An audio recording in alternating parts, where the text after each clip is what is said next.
El perfil de persona con burnout es una persona apasionada que acaba perdiendo la pasión porque se desgasta. Esto de que la pasión nos protege del burnout y tal, mentira. Estoy quemada, muy estresada en esta empresa y se van a otra. Están bien 4 meses y a los 4 meses vuelvo a pasar lo mismo. Un día descubres que ya no disfrutas ni de tu trabajo, ni de tus amigos, ni de la montaña más hermosa del mundo. Carlos Zenalmor, psiquiatra, lo sabe bien. Él mismo cayó 2 veces en ese abismo, pero lo que podría haber sido el final se convirtió en un punto de inflexión. Hoy ha transformado esa experiencia en un método único que ya ha devuelto la energía, la ilusión y el propósito a cientos de personas. Tu cuerpo empiezas a enfermar. Yo he visto infartos de corazón, perforaciones intestinales, úlceras, todo producido por el estrés. Yo he estado en Suiza y he visto carteles en los autobuses, aviso, ¿no?, de peligro del burnout. Un jefe cabrón puede ser un elemento de burnout. Si tú eres el perfil de persona que quiere resolver los problemas a la gente, pues estás perdido. El descanso se ha convertido en una herramienta para la productividad. Tú descansas para volver a trabajar. Es que los problemas, ¿sabes a dónde van?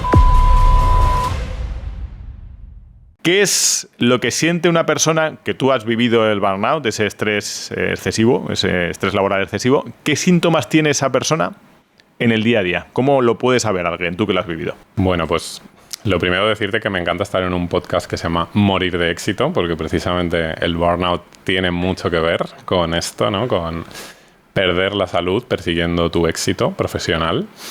Y pues yo hace unos cuantos años estaba trabajando en uno de los hospitales más grandes de España, en el centro de Madrid, como psiquiatra. También tenía una consulta privada en el centro de Madrid, me iba súper bien. Y entonces había alcanzado el éxito profesional que se supone para un médico, pues trabajar en un superhospital o en una consulta que te va bien, ¿no?, a tu estilo. Y eso me llevó a perder la salud y el bienestar, ¿no?, y la felicidad.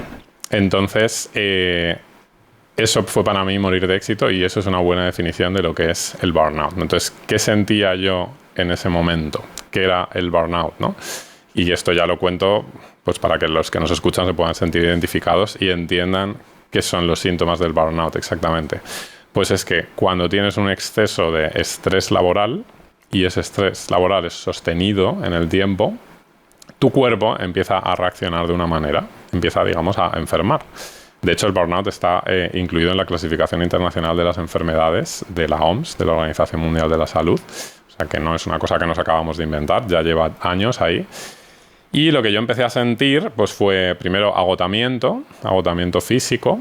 Me despertaba todas las mañanas con sensación de no haber descansado, a pesar de a lo mejor haber dormido bien, haber dormido mis horas, de no tener fuerza para enfrentarme a las responsabilidades del día, empezar a perder poco a poco también incluso la fortaleza física. Esto es algo que pasa mucho en el burnout, ¿no? El estrés acumulado empieza a hacer que tengas enfermedades, a que desarrolles problemas gástricos, problemas en la piel, a que se te puedan desarrollar enfermedades autoinmunes. Bueno, y aquí si nos vamos al extremo, yo he visto infartos de corazón, perforaciones intestinales, úlceras, todo producido por el estrés. O sea, esto sucede. Pero bueno, no hay que llegar tanto a ese extremo, simplemente el agotamiento físico y del cuerpo ya es un signo claro de burnout. Luego tendríamos el agotamiento mental, que también era algo que me pasaba, que es esa sensación de que te cuesta concentrarte, de que a lo mejor responder a un email se te hace una tarea épica, ¿no?, que se te hace cuesta arriba porque tienes que pensar, tienes que escribir, tienes que enviar la respuesta, tienes esa neblina mental, ¿no?, constante que te impide concentrarte y que hace que cada vez seas menos eficaz en tu trabajo. Entonces, encima, le tienes que dedicar más tiempo y más horas. Esto también es muy típico del burnout.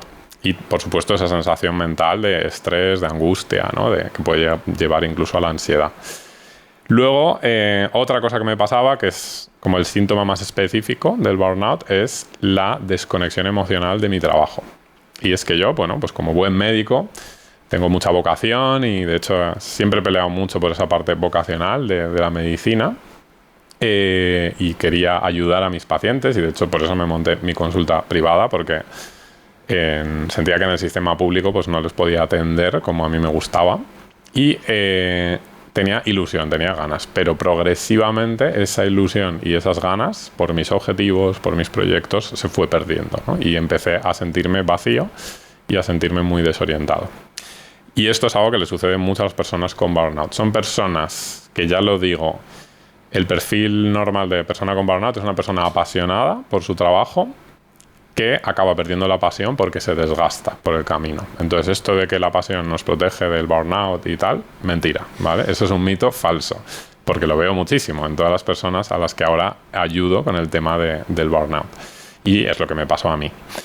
Y bueno, y luego tendríamos esta parte espiritual también del burnout, que incluso la recoge la OMS en su clasificación, que es la falta de realización personal. Pierdes la capacidad que tiene el trabajo de llenarte, ¿no? De darle un sentido o una parte del sentido a tu vida y de autorrealizarte. Entonces, eso, te deja vacío. Y bueno, esto que parecen muchas cosas, seguro que a los que nos están escuchando muchos ya se han podido sentir identificados, pero bueno, yo también, uno de mis trabajos clave ahora, además de ayudar a personas a través de mis formaciones y mis programas a salir de esto, pues también es divulgar y mostrar que esto existe, porque hay mucho desconocimiento, ¿no?, del tema. Y una de mis tareas divulgativas principales es a través de un email diario que envío, pues, un email breve de 3 minutitos que se lee rápido, pensado para personas estresadas, que es totalmente gratuito. Y ahí pues voy explicando a las personas qué es el burnout, voy dando consejos, herramientas, voy inspirando, contando historias de personas que han salido del burnout, además de mi propia historia. Y nada, si alguien está interesado en estas historias, en mi página web, en carloscenalmor.com, se pueden apuntar totalmente gratis. Y además les doy un test de burnout para que vean si pueden estar sufriéndolo o no, todo gratis. Que no sé, en España o en otros países, pero sí que sé que en España al final estamos acostumbrados al trabajo de decir, bueno, pues trabajamos mucho, estoy estresado, tal, pero lo del burnout no lo tenemos muy claro. No sé si en otros países en nuestro alrededor, en Francia, Alemania o en Hispanoamérica, en Estados Unidos, si es un concepto que tengamos mucho más aceptado o es aquí, como en España, que, bueno, pues estoy pasando una mala racha, vamos. Sí, sin duda, lo hablábamos antes, ¿no? En Alemania, en Francia, el burnout está mucho más visibilizado. En Suiza, yo he estado en Suiza y he visto carteles en los autobuses del sistema sanitario de aviso, ¿no?, de peligro del burnout. El burnout en estos países se considera un motivo sanitario de baja laboral, ¿vale? En España no. O sea, en España tu médico no te puede dar la baja por burnout. A lo mejor te da la baja por ansiedad y en el fondo lo que tienes es burnout. Esto es lo que veo todos los días. Entonces, bueno, el propio sistema está dejando un poco de lado el problema. Esperemos que la cosa vaya evolucionando y mejore. Como nota así curiosa, en Estados Unidos ellos no se rigen usando la clasificación internacional de las enfermedades de la OMS. Ellos usan el DSM, que es el Manual Estadístico de Enfermedades, y en el DSM ni siquiera aparece el burnout, ¿no? ¿Por qué? Pues porque en Estados Unidos, para las aseguradoras, imagínate, ¿no?, un país en el que se trabaja muchísimo, pues sería muchísimo, o sea, sería un problema económico grande para ellas que el burnout existiera como enfermedad o se pusiera como causa, ¿no?, de enfermedad. Pero vamos, sin duda en Estados Unidos sucede mucho. ¿Que un jefe cabrón puede ser un elemento de burnout? Sí, sin duda. Hablo mucho yo del jefe psicópata, del jefe narcisista. Hablemos del jefe psicópata y narcisista. Vamos a hablar todos. Este es el mío, coño, este es el mío. De hecho, yo tuve un jefe de ese perfil. ¿Cómo es? ¿Cómo se identifica un jefe psicópata o narcisista? Pues es una persona que... A ver, hay varias versiones, ¿no? Pero es una persona que trabaja muchísimo, que su vida es el trabajo, ¿vale? Son personas que tienen pues, una herida de personalidad debido a su infancia, a su historia, ¿no? O sea, que al final, como todos, tienen sus problemas y sus heridas y encuentran en el trabajo una manera de llenar su identidad, ¿no?, y de sentirse valorados y validados. Y ellos dedican su vida al trabajo, ¿no? Al final, esto se ve mucho en la sanidad pública. El jefe de servicio suele tener un perfil así, narcisista, psicópata. No siempre, pero digo que se ve bastante. Pero es verdad. ¿Por qué? Porque son personas que lo único que hacen es estar en el hospital, echarle horas, trabajar, luego investigar, publicar. Y para eso, pues, tiene que haber una necesidad dentro de ti de estar trabajando y que sea lo único que hagas en tu vida. Y entonces, luego, ¿qué hacen con la gente, no? Pues, digamos que les intentan traer a su terreno. O sea, quieren que sus subordinados tengan el mismo nivel de eficacia que ellos, ¿no?, y el mismo nivel de entrega. Y si eso no pasa, pues bueno, te van a empezar a manipular, te van a empezar a lanzar mensajes agresivos, al principio pasivo-agresivos, luego pueden ser más directos. ¿Cómo es un mensaje pasivo-agresivo? Para que la gente lo entienda, porque yo pasivo-agresivo es, no, que no voy, pero... Pues sería decir, en una reunión que estamos 5 personas, decir, aquí hay personas que no se están tomando en serio su trabajo. Eso es pasivo-agresivo. Eso es pasivo-agresivo. No, agresivo pues sería decir, oye tú, eres un vago directamente, que lo llegan a hacer en reuniones y tal.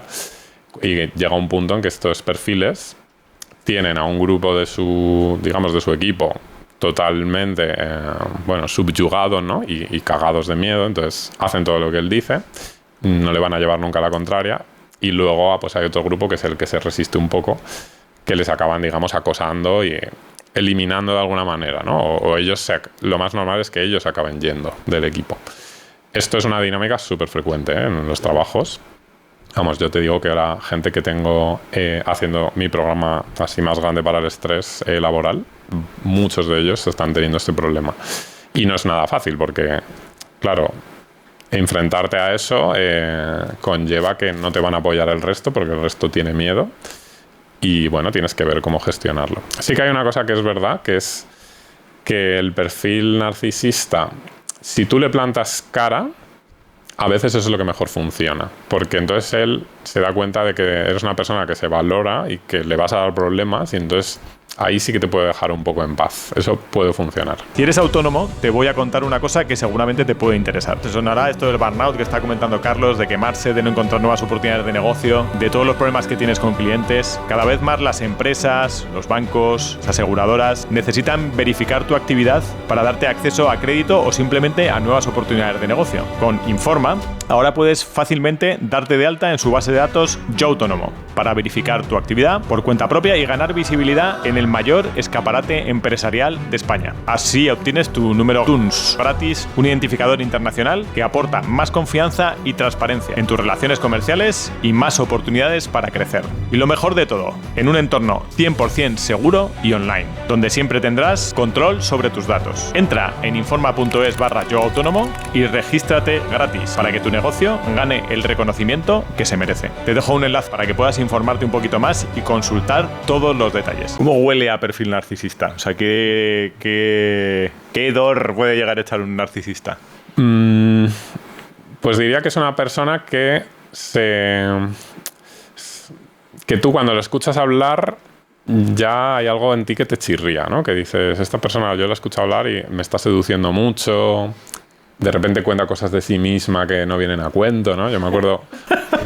Esto suena bastante, de decir, sí, pero ¿para qué coño me está contando esto? Sí, eso es, ¿no? Es que además esto siempre que lo cuento, claro, la gente se ríe porque lo ha visto, ¿no?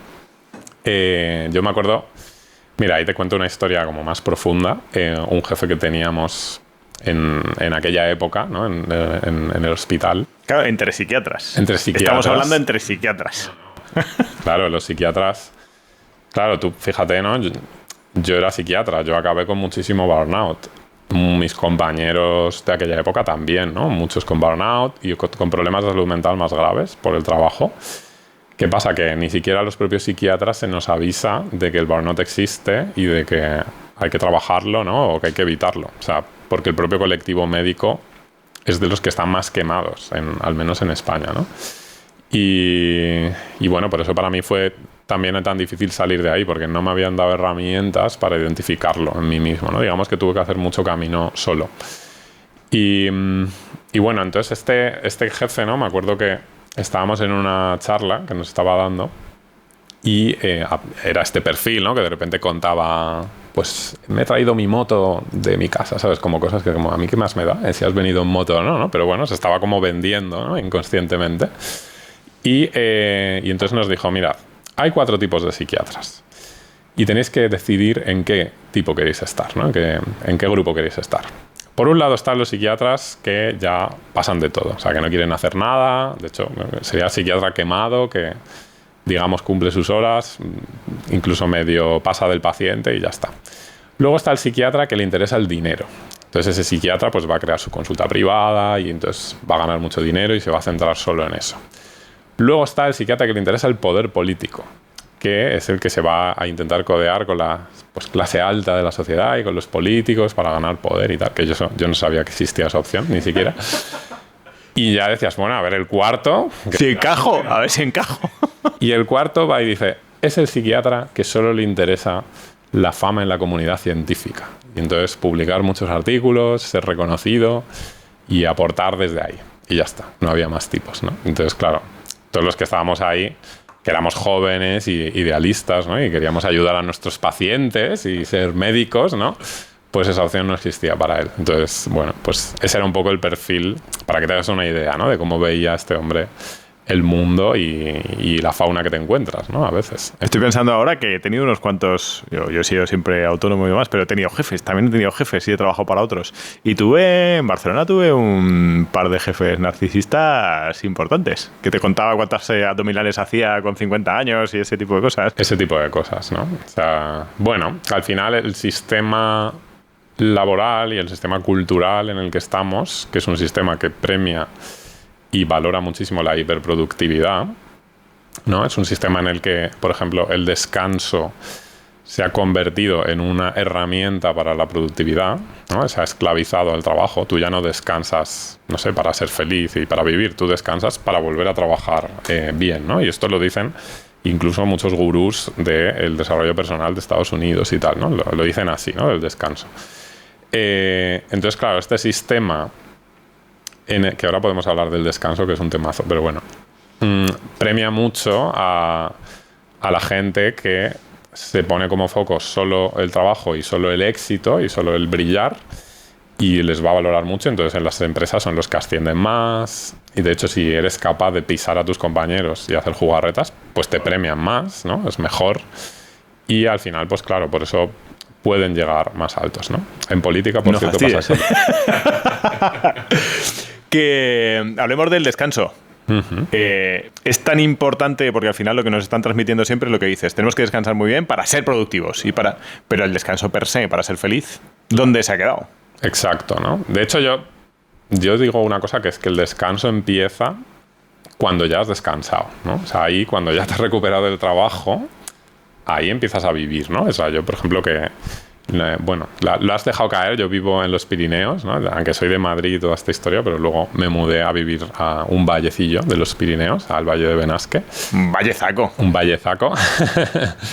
Y hago mucha montaña, mucho deporte de todo tipo, de escalada, esquí y tal.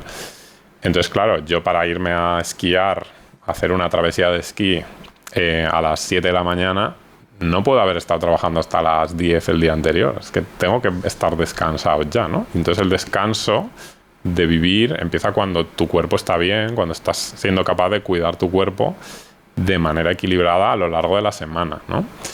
Entonces esta idea de normalizar, que hemos normalizado estar agotados todo el día, no hemos normalizado llegar al final del día agotados, que ya no puedes ni leer, ¿no? Lo único que puedes hacer es ver una serie porque tus neuronas no dan para más, ¿no? Más que para enchufar una serie y encefalograma plano. O igual llegar al fin de semana, que lo único que puedes hacer es dormir porque estás destrozado. Eso no es natural, ¿vale? Ya no digo que no sea normal, digo que no es natural. O sea, nuestro cuerpo no está hecho para ese estilo de vida. Y como decía, entonces el descanso real empieza cuando tú ya te has recuperado del trabajo, ¿no? Y entonces ahí pues puedes empezar a ser una persona que crea, que convive, que comunica, que socializa, ¿no? Que crea comunidad, que disfruta de la naturaleza, de su cuerpo, ¿no? Del deporte. O sea, todo eso empieza ahí. Y lo que está pasando hoy en día es que el sistema de vida y de trabajo cada vez va arrinconando más, ¿no? El descanso de verdad. El descanso que debería ser, ¿no? Natural. Y bueno, y este es hacia dónde estamos yendo, ¿no? De hecho, hay un filósofo bastante famoso que se llama Byung-Chul Han, es un filósofo de origen surcoreano, que él tiene un libro que se llama La sociedad del cansancio. Entonces, y él habla de que en la época en la que más libres hemos llegado a ser de la historia de la humanidad, lo que estamos haciendo los humanos es autoesclavizarnos a nosotros mismos, ¿no? Y te pones a trabajar. Y esto en el mundo emprendedor, ¿no? En el que yo estoy también, pues nos pasa mucho, que destinas tu vida a trabajar y acabas agotado y al final somos la sociedad cansada, ¿no? Porque aunque tendríamos libertad y margen de maniobra para otras cosas, dedicamos todo el tiempo al trabajo y a agotarnos. Has dicho dos cosas que me he quedado un poco en la retina. El tema de la pasión, el tema del Ikigai, que se habla siempre la pasión pasa por encima de todo, pasa por encima del estrés, pasa por encima porque la pasión es capaz de todo. Y después te comento otra cosa. Yo me dedico a hacer consultoría de organización de empresas, a estar siempre con empresarios, con trabajadores, con directivos, y hay un choque generacional. O sea, te lo están contando constantemente, es decir, directivos que ya son más seniors, por decirlo de alguna manera, dicen que el compromiso que se encuentran en los equipos es mucho más bajo que el que se encontraban ellos. Es decir, porque no están en su estándar de horas de trabajo, de tal, y sí que están pensando, suelen decir la frase clásica, es decir, no están pensando más que en la mountain bike. ¿Qué les dirías a este tipo de perfiles y a este tipo de cosas? Porque puede ser que el perfil que se encuentren esté pensando siempre en la mountain bike, incluso más que en el trabajo, que tampoco, es decir, hay que encontrar el término medio, pero ¿dónde está el término medio en la gestión de esos equipos? ¿Cómo lo ves? Sí, esto es un temazo, ¿no? Porque digamos ahí la encrucijada entre, a ver, las cosas no nos las dan gratis, ¿no? O sea, si tú quieres crear un proyecto, yo he creado un proyecto que me ha llevado mucho esfuerzo, ¿no? Y mucho trabajo, pero entonces está la encrucijada de la realidad, ¿no? El esfuerzo tiene frutos, pero luego está la encrucijada de a qué precio, ¿no? Vas a pagar ese esfuerzo. Porque yo me he encontrado muchos directivos de perfil senior, emprendedores. Mira, el otro día hablé con un emprendedor que había cumplido el sueño de todo emprendedor, que creó una empresa digital, la vendió, se hizo rico y me estaba pidiendo mi programa para el burnout. Porque todo eso, esos años de crear y de montar todo eso, le habían dejado una cicatriz. Incluso después de vender la empresa, él no está bien, ¿no? Porque eso le ha dejado una cicatriz. Entonces, claro, bien, esfuerzo, yo no te voy a decir que no, y de hecho sería, digamos que estaría siendo muy poco sincero, porque yo me esfuerzo y trabajo, pero te tienes que preguntar a qué precio y a dónde quieres llegar, ¿no? O sea, ¿quieres llegar a los 50 sin salud o con 2 o 3 infartos ya? Que ya he visto unas cuantas personas con infarto a los 35, a los 36. O, bueno, y esto es la realidad, te puedes permitir ir un poco más lento, pero disfrutar más del camino y llegar mucho más sano, ¿no? Y poder disfrutar con salud de todo eso que vas a conseguir. Y esto no es fácil, ¿no? Esa es la pregunta que hay que hacerse. Entonces, creo que la generación que está entrando, bueno, hay de todo, ¿no? Porque hay gente que tiene ese perfil de trabajar y trabajar, pero bueno, obviamente hay una conciencia mayor del autocuidado y de la salud mental. Y yo lo que digo es que, como siempre, hay que intentar aprender unos de otros, ¿no? O sea, creo que unos traen una sensatez que no han tenido sus mayores, ¿no? Porque eso, mucha gente, esto de perfil senior, pues es que se ha matado a trabajar, ¿no? Y ha perdido muchas cosas en su vida por eso. Pero a la vez, bueno, pues esta gente también mayor, pues ese espíritu de trabajo creo que está bien, y hay que encontrar el término medio, ¿no? Que es siempre lo más difícil, ¿eh? Encontrar términos medios. Esto tiene que ver mucho con el para qué. O sea, si vives el para qué de tu jefe psicópata o narcisista, la has liado. Si el para qué de tus padres, el para qué, o es tu para qué y lo estás viviendo de una forma sana. O sea, puedes vivir para qué de otros, puedes vivir tu para qué y aún así no hacerlo bien. Te tienes que estar planteando y decir, ¿yo para qué estoy aquí, no? Sí, eso es una pregunta central, ¿no? Antes mencionabas también de lo del Ikigai, que Francesc Miralles, que fue uno de los co-escritores del libro del Ikigai, que se ha traducido a 50 idiomas y tal, que él me ayudó con mi libro, me mentorizó, ¿no? Para escribirlo, y bueno, pues al final de mi libro tengo un capítulo sobre el Ikigai. Y es un tema muy importante porque a mí me gusta mucho cómo él lo expresa, ¿no? Porque él habla de que en Occidente hemos hablado mucho de los sueños y del propósito y de la pasión, pero de una forma como demasiado épica, ¿vale? O sea, es como yo tengo una misión y la tengo que cumplir, y es lo que vemos en las pelis de superhéroes y tal, ¿no? Camino del héroe, ¿no? Si es que se ha escrito sobre... Camino del héroe, ¿no? Que tú ves a, yo qué sé, Iron Man, ¿no? A Spider-Man. O sea, son gente que pierde su vida completamente por su misión. O sea, ya está. Todo burnout. O sea, Spider-Man tiene un burnout que se mata. Son modelos, en ese sentido, muy poco sanos. Lobezno no, lo vendo un poco mejor. No, también. Bueno, Lobezno también es burnout. Sí. Digamos, su propia esencia, ¿no? Su esqueleto ya está... Pero bueno, ya está quemado. Es verdad. Entonces, bueno, en Japón el tema del Ikigai, que es un término que no es tan evidente, o sea, ellos tuvieron que hacer una investigación, ¿no?, sobre el término y exactamente qué quería decir un japonés con la palabra Ikigai y tal. Habla más de las pequeñas cosas que te llenan la vida, ¿no?, y te llenan de sentido en la vida. Y entonces ya no es, pues eso, llevar mi empresa a bolsa y tal. Puede ser cuidar mi pequeño huerto, cuidar de mis nietos, un hobby, yo qué sé, coleccionar monedas. Esas pequeñas cosas que te hacen levantarte con ilusión de la cama, ¿no? Y eso no hay que necesariamente encontrarlo solo en el trabajo. O sea, lo puedes encontrar en otros sitios. Mi recomendación, obviamente, es que si trabajas, estás en edad laboral y vas a tener que trabajar, pues ojalá puedas encontrar Ikigai en tu trabajo, y yo también ojalá lo puedas encontrar en tu día a día, en otras cosas, ¿no? En tu vida, en tu familia, en tus hobbies, no sé, en la naturaleza. O sea, en el fondo hay por muchos sitios, ¿no?, este propósito, este sentido. Y también esto te va a ayudar, como me dijo también hace poco un directivo que también, pues, con muchísimo burnout, un directivo que trabajaba en una empresa estadounidense, y él me dijo, ¿sabes qué me ha pasado en mi vida? Que he metido todos los huevos en la misma cesta. Es decir, solo me he dedicado a trabajar, y ahora, que tendría unos 50 años el hombre, que me va mal, no tengo otra cosa en la que apoyarme, ¿no? No le iba mal en el sentido de que le fueran a echar. Bueno, es que estaba teniendo problemas, no se sentía bien, bueno, estaba con burnout. Entonces, claro, no podía empujar tanto en el trabajo y decía, es que no tengo otra cosa en la que apoyarme porque no he desarrollado otras facetas de mi vida, ¿no? Y esto, bueno, es un poco para mí el mensaje. Tienes que intentar repartir las cosas que te dan sentido de manera equilibrada y la vas a encontrar en muchas facetas de la vida. Esto del Ikigai es verdad que siempre tendemos a hacer hacer como de cine, como definiciones de cine, de película, a decir, el Ikigai es que tienes que encontrar tu propósito, no sé qué. Y estaba viendo un reportaje que hemos hablado 1000 veces aquí, yo creo, con diferentes invitados, que me encantó, que se llama Las Zonas Azules, que es un reportaje de gente que vive más de 100 años y empieza con Japón precisamente, hablando de la alimentación, pero habla precisamente del Ikigai. Y habla del Ikigai no tanto como, no tiene un súper propósito, sino, no, es que tiene conversaciones con otros señores mayores o señoras mayores, o sea, señoras que son más ancianas, que son relevantes, tiene un huertecito, cuida a veces de sus nietos, hace labores y se entretiene. Es decir, que la abuela o la anciana japonesa que salía, que vivía más de 100 años, tenía un Ikigai muy repartidito. O sea, tenía un Ikigai muy diversificado, vamos a decir. Diversificado, y me encantó el concepto de Ikigai así, porque siempre Ikigai... ¿Pero tú tienes tu Ikigai? No, hostia, pues no voy a sacar una empresa a bolsa o no voy a... No, que si te gusta el macramé. Ah, hostia, sí que me gusta el macramé y me gusta esto, me gusta hacer platos para mi familia, me gusta quedar con un colega a echar una cerveza, me gusta... Ikigai como concepto transversal, ¿no? Como el concepto... Eso es. Macro. Esto es muy importante, sí.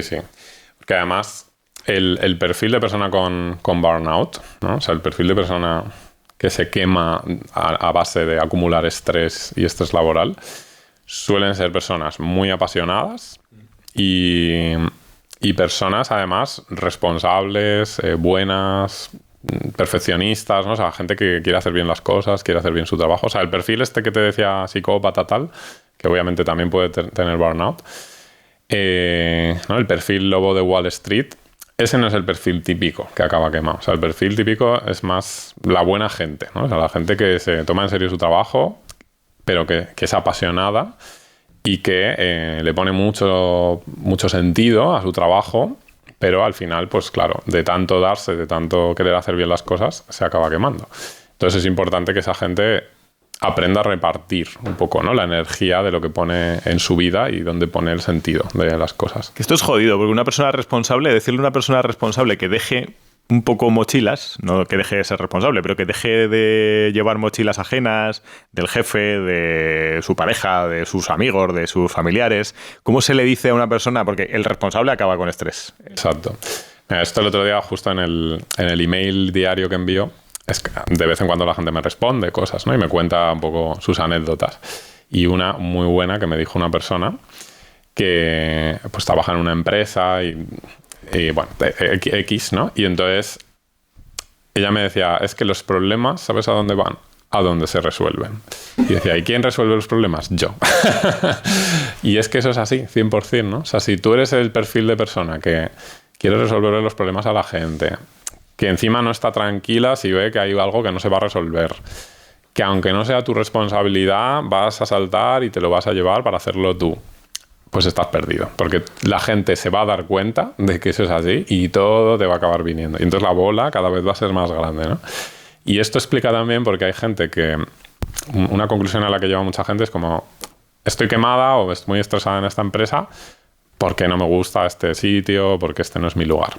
Y se van a otra. Y están bien 4 meses y a los 4 meses vuelve a pasar lo mismo, ¿no? Porque el problema está en cómo tú te estás enfrentando y te estás relacionando con el trabajo. Y esta bola de que tú eres el que resuelve todos los problemas se va activando allí donde estás. Entonces, aquí hay un trabajo que ya entramos... Por algo yo soy psiquiatra y psicoterapeuta, ¿no? Y por eso me dedico a esto. Hay que hacer un trabajo bastante profundo, psicológico, de tú por qué necesitas estar resolviendo los problemas de la gente, ¿no?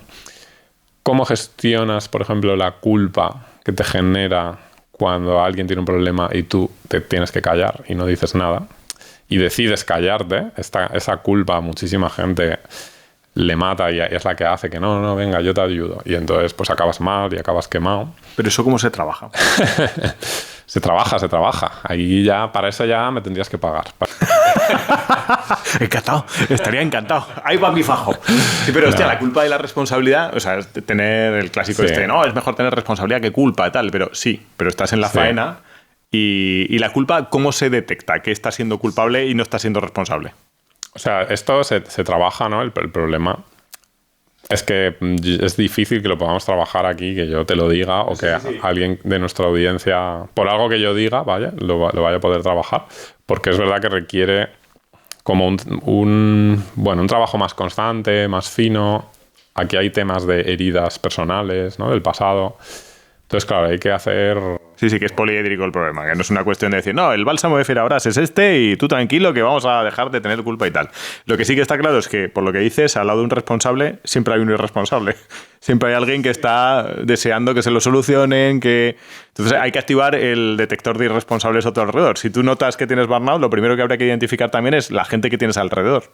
Eso es, ¿no? Ahí hay otra anécdota muy buena, que es allí en el valle de Benasque hay un guarda forestal, que es amigo mío, que él me dice que odia a los gatos, ¿vale? Esos animales amados por todo el mundo, incluido por mí, él los odia. ¿Y por qué los odia? Porque él es guarda forestal, él, digamos que tiene mucha sensibilidad ecológica y sabe que los gatos son el principal enemigo de la diversidad animal de España. O sea, porque los gatos se cargan a muchas otras especies, porque son muy cazadores y incluso aunque no tengan hambre, se cargan a los pájaros, a los anfibios y tal, ¿no? Pero eso la gente no lo sabe. Pero bueno. Y entonces yo digo que hay gente que es como muy gata, ¿no? O sea, muy, ay, yo te voy a ayudar, ¿no? O sea, que te da como penita, pobrecita, ¿no? Que no sabe hacer nada. Y atraen como ese cuidado de los demás, pero en el fondo, por detrás, podrían hacer lo que quisieran y tienen mucha capacidad e incluso pues están por ahí liándola. Entonces, bueno, esas son las víctimas felinas, ¿no? Que al final tú tienes que entender que da igual si el otro puede o no puede hacer las cosas. Lo que tú tienes que pensar es, bueno, yo cómo estoy, hasta dónde puedo llegar hasta aquí, no puedo llegar. Si quiero ayudar, estoy en este momento capacitado para ayudar a nivel también de salud mental, de salud física. Y si te ayudo será porque yo puedo y porque yo quiero, ¿no? No porque tú me estés dando pena y tal. Porque ahí puede haber gente que te esté manipulando. Incluso puedes estar haciendo daño al otro, ¿no? Porque con tú querer salvar y ayudar al otro, al final le invalidas al otro, le incapacitas, ¿no? Le vuelves dependiente. Esto también me lo dicen mucho, ¿no? Y entonces, bueno, hay que encontrar ese equilibrio. Pero vamos, el equilibrio empieza por ti, porque tú te preguntes, yo estoy bien, puedo llegar hasta aquí, no, tal, y a partir de aquí ya más no voy a poder dar, ¿no? Porque entonces, si no, me empiezo a quemar y van a empezar los problemas. Una vez leí que hay una diferencia entre el estrés bueno y el malo, el distrés y el eustrés, ¿no? Sí. El eustrés, todo lo que lleva EU es bueno, ¿no? El prefijo bueno.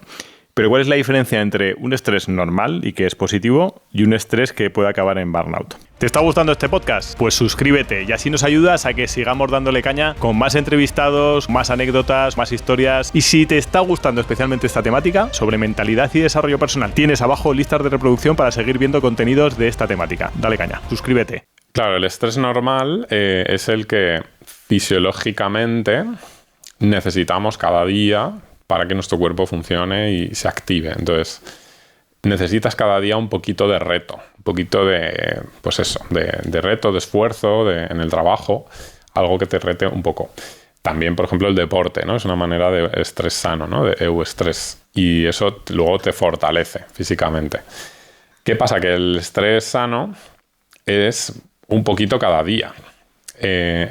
¿Cuándo entramos en el estrés crónico? Cuando ese estrés se mantiene un día, otro día y nunca hay bajadas.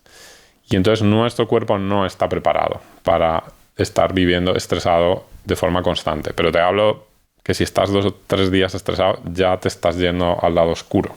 ¿Sí? ¿Vale? Sí, o sea, esto es un termómetro. 3 días estresado es que estás yendo ya, por un divague que no es cosa. Que no... Claro. Y luego lo vas a notar. O sea, cuando el estrés baje, lo vas a notar. Vas a estar muy cansado durante 2 días, vas a estar triste, te va a costar relacionarte con tus seres queridos o vas a estar irritable porque ya, digamos, te has ido un poco al lado oscuro, ¿no? Obviamente, si estás 3 días, que a ver, yo lo hago a veces, ¿no? Pues porque, yo qué sé, voy a lanzar un programa y mira, me pillo un poco el toro, pues estoy 3 días más tal. Bueno, 3 días dentro de la vida real humana tampoco pasa nada. El problema es la gente que está 3 semanas, 3 meses, 3 años, 30 años, y entonces, claro, te destroza, ¿no? La salud. Pero bueno, tenemos que tener esto en cuenta. Entonces, una clave que yo doy mucho para evitar el burnout es que tienes que aprender a desconectar para luego poder volver a conectar, ¿no? O sea, tienes que esos niveles de estrés ir haciendo bajadas cada día, ir haciendo actividades que te desconecten de verdad del trabajo, que te hagan dejar de pensar en el trabajo. O sea, que realmente que tu mente se vaya a otro tema, 100%. También por eso es importante tener otras cosas que te llenen en la vida. Y así, pues al día siguiente, pues tendrás otro piquito de estrés, otro pequeño reto, pero luego volverás a descansar. Entonces estás siempre como en esta curva equilibrada de subo un poquito, pero bajo, subo un poquito, pero bajo, ¿no?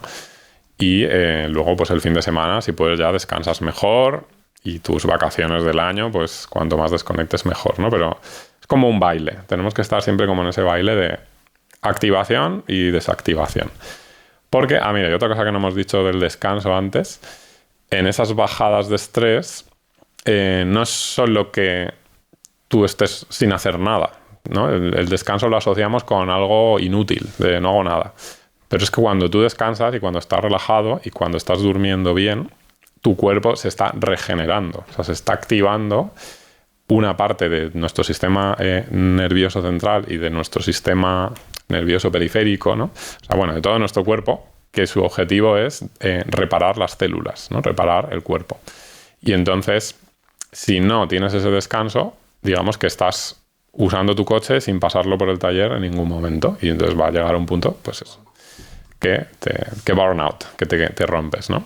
Entonces el descanso y la regeneración van unidos y no son opcionales. Es que hemos normalizado no hacerlo, pero es que no es algo opcional, o sea, lo necesitamos para nuestro funcionamiento, ¿no? Acabamos de pasar vacaciones, hemos estado en la playa, en el pueblo, en la montaña, donde sea, y siempre se habla de la desconexión. Y la pregunta del millón es, ¿pero tú has desconectado? ¿Cuánto tiempo necesitas para desconectar? Yo la primera semana sigo pensando en los mails, la segunda tal, y la tercera ya no me acuerdo ni la contraseña del ordenador. ¿Cuál es Entiendo que cada persona tendrá sus momentos, pero ¿hay algún manual idóneo de desconexión vacacional? De hecho, hay estudios sobre esto y lo que se ha visto es que lo idóneo aproximadamente son 3 semanas de descanso. Precisamente lo has dicho muy bien, porque es lo que necesitas para que realmente tu mente se olvide del trabajo y empieces a ser tú mismo sin ese pensamiento constante del trabajo. Y luego, a nivel de qué cosas hacer o qué es bueno hacer, pues, a ver, el gran reto hoy en día es la desconexión digital, ¿no? Cuando, pues hace 20 años tú te ibas de vacaciones y no había portátiles o incluso no había ni móviles, es que no era un problema. Pero es que ahora en tu móvil personal tiendes a tener el grupo de WhatsApp del trabajo, contactos del trabajo, el email del trabajo. Entonces, desconectar de eso mentalmente es muchísimo más difícil porque lo tienes a un segundo de distancia, el volver a conectarte y volver a pensar, ¿no? Entonces, yo ahí recomiendo mucho, siempre a todo el mundo, trabajes en lo que trabajes, tener 2 móviles, uno para el trabajo y otro para la vida normal. Y el móvil del trabajo en vacaciones lo dejas en tu casa, en el cajón, y te olvidas. Bueno, de hecho, todos los días lo metes en el cajón y te olvidas, ¿no? Y ya lo coges al día siguiente. Y eso es una manera muy clara de hacer una separación, ¿no? entre las ideas del trabajo y... O sea, una separación mental, una desconexión mental real. Porque eso, ya digo que es un gran enemigo ahora, ¿no? La desconexión digital. Que un amigo decía que tener un hijo es como tener algo en la sartén constantemente, que tienes que ir mirando. Pues en algunos casos pasa que un mail bomba del trabajo o el correo es como tener algo en la sartén siempre. Siempre tienes un mail que, hostia, voy a mirarlo, no voy a ser que salga un incendio, voy a mirar que no sé qué, voy a mirar que no sé cuántas. ¿Dónde está lo sano y lo insano de eso? Porque de vez en cuando mirar el correo... Y si tienes algún incendio y tienes que resolverlo, claro, o tienes que decir algo sobre eso, entiendo que también genera menos ansiedad. Es decir, lo miro, lo resuelvo y vuelvo a donde estaba sin estar pensando en eso. Esa libertad personal. O no, el decir, no, es que tengo que mirar porque tengo esa ansiedad de mirar el mail para ver qué pasa. Claro, ahí va a ver, depende en qué trabajes, ¿no? Lo sensato es que si te vas de vacaciones, tú lo dejes todo atado para que...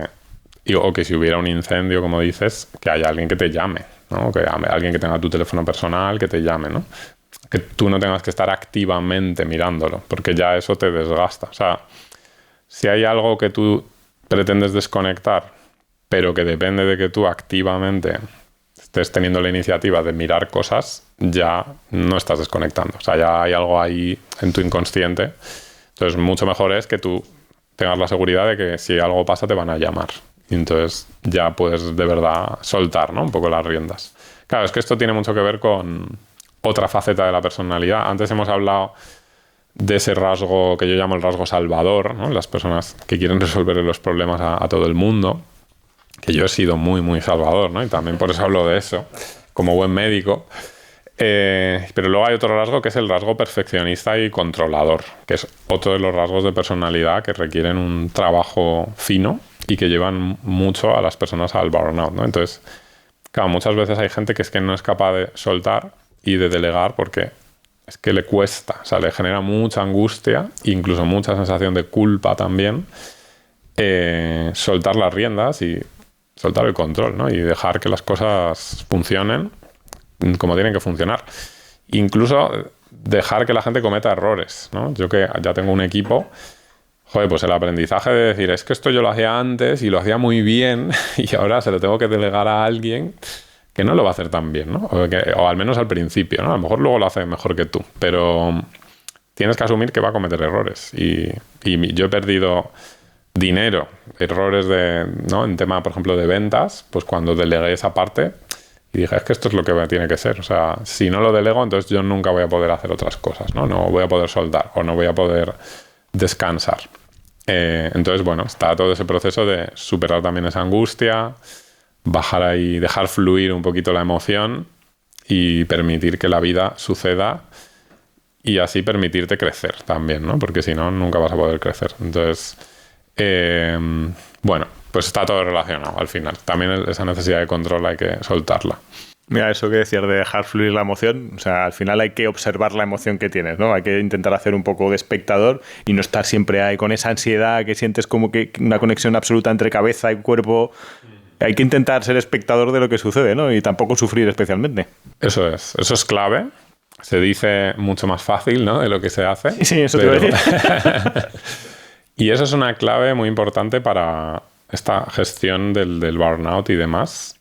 Entender que vas a tener que aguantar emociones incómodas, ¿no? O sea, esto es algo que cuando yo trabajo con gente para ayudarles a salir del burnout, ahí hay un punto de inflexión clave, ¿no? Que es, pues eso, ¿no? Ahora vas a tener que dejar de resolver todos los problemas de la gente. Ahora vas a tener que dejar de ser el bueno o el tío súper enrollado de la empresa que resuelve todos los problemas. ahora vas a tener que soltar el control con esto. Y ahí va a aparecer una emoción angustiante y desagradable que parece que te va a matar cuando la estás sintiendo, ¿no? Es como insoportable, no puedo. Pero cuando eres capaz de aguantar eso, sostener eso y dejarlo pasar, de repente baja, se va y la vida sigue y has aprendido algo muy importante, ¿no? Y así, eso lo repites unas cuantas veces y ahí está la evolución de la gente. Que después de años haciendo trabajo como autónomo, pues al final tienes, pues ya sabes, eres emprendedor, tienes un montón de horas, tienes un montón de trabajo. Y sí que poco a poco voy descubriendo que más que no me manden mails o no mirar el móvil o no mirar ciertas cosas, voy aprendiendo poco a poco a tener la libertad suficiente de responder en la manera en que yo quiero. Es decir, había una definición de libertad que me encantó de Stephen Covey que decía que la libertad es el espacio que existe entre la reacción y la acción. O sea, tú tienes un montón de reacciones, o sea, acciones que te vienen del exterior. Tu capacidad de reaccionar en un sentido u en otro es lo que te da la libertad de tener esa tranquilidad, ¿no? Entonces yo creo que lo que apuntabas tú, que el trabajo interno, de estar trabajando, de observar las emociones, de ir sintiendo ciertas cosas, es solución en buena parte también al burnout. Sí, total. Bueno, de hecho, es uno de los temazos, ¿no?, que trabajo, el tema de la gestión emocional, que tristemente es un término como ya muy pisado y, bueno, no suena muy importante, pero es clave, ¿no?, la gestión emocional. Y una de las cosas que trabajo con la gente, pues es primero ayudarles a reconciliarse con sus emociones, que mucha gente, por ejemplo, llega con la idea de que la rabia es mala, por ejemplo, que estar enfadado es malo. Sí, idea además promovida por muchos movimientos de desarrollo personal o espiritualidad también, ¿no? Pues esa idea de, no, tengo que ser zen, eso me lo han dicho un montón, ¿no? Es como, es que mi jefe me ha gritado, pero no, yo voy a estar zen, ¿sabes? Y yo como, pues no, ahí no tienes que estar zen, o sea, ahí te tienes que proteger de eso, ¿no? Porque si no, te va a seguir gritando eternamente, ¿no? O sea, no te estás protegiendo, no pones límites. Entonces, bueno, esto es un ejemplo de las muchas cosas que hay en el mundo emocional, pero tienes que aprender que cada emoción tiene su función y está en ti por un motivo muy sabio y naturalmente establecido en nuestra mente y en nuestro cuerpo, y que tienes que escuchar esa emoción y aprender a relacionarte con ella. Y esto a la gente se le da muy mal, entre otras cosas porque hay muchos mensajes muy extraños, ¿no?, sobre la emoción. O sobre el miedo también, sobre en el trabajo, sobre las emociones también, como la alegría, el amor también. El amor es una emoción que también está presente en el trabajo y no en la cena de Navidad. No, claro.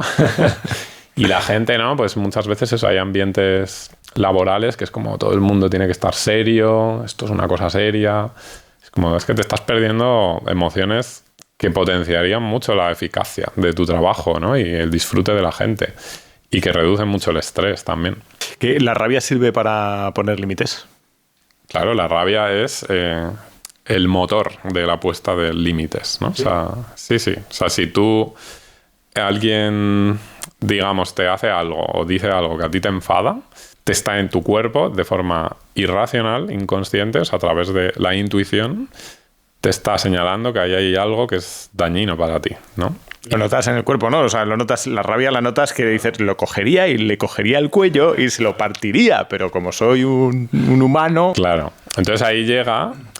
Lo que yo digo es que tú la emoción no la tienes que... o sea, no te tienes que autocriticar, automachacar por estar sintiendo una emoción. Es que esto lo veo muchísimo, ¿no? En personas, como digo, pues gente con burnout, te lo estaba diciendo, es gente buena, gente responsable, tal. Es gente que suele tener conflicto con la emoción de la rabia, ¿no? Y bloqueos en ese punto. Y tú tienes que dejar que tu rabia hable, se exprese, que tal, que te diga. Y luego tú ya decides el mejor camino a seguir, ¿no? Porque a lo mejor no es sacar el hacha y cortarle la cabeza, ¿no?, al que tienes delante. A lo mejor es, ¿no?, pararte y decirle, oye, pues yo esto no lo quiero hacer. Ya está, ¿sabes? Pero eso, si tú no te has permitido sentir la rabia y cuando la rabia aparece te criticas y qué mala persona soy y tal, no vas a llegar a poder tener esa conversación seria, ¿no? O sea, digo bien, que si haya sincronías entre tus emociones y lo que expresas fenotípicamente con tus manos y con tus palabras, hay un problemita. Claro, sí, hay... Claro, pero eso suele tener que ver con esos bloqueos emocionales, ¿no? De yo siento rabia, pero está mal, entonces hago como que no tengo rabia, ¿no? Estoy muy zen y entonces te encuentras gente... Es que esto lo veo, ¿no? También en algunos gurús así de influencers y tal, que te dicen cosas súper agresivas, pero con la sonrisita así, ¿sabes? Y es como, esto es súper creepy. Y me está hablando de lo poco sano que estás de la cabeza, realmente, ¿no?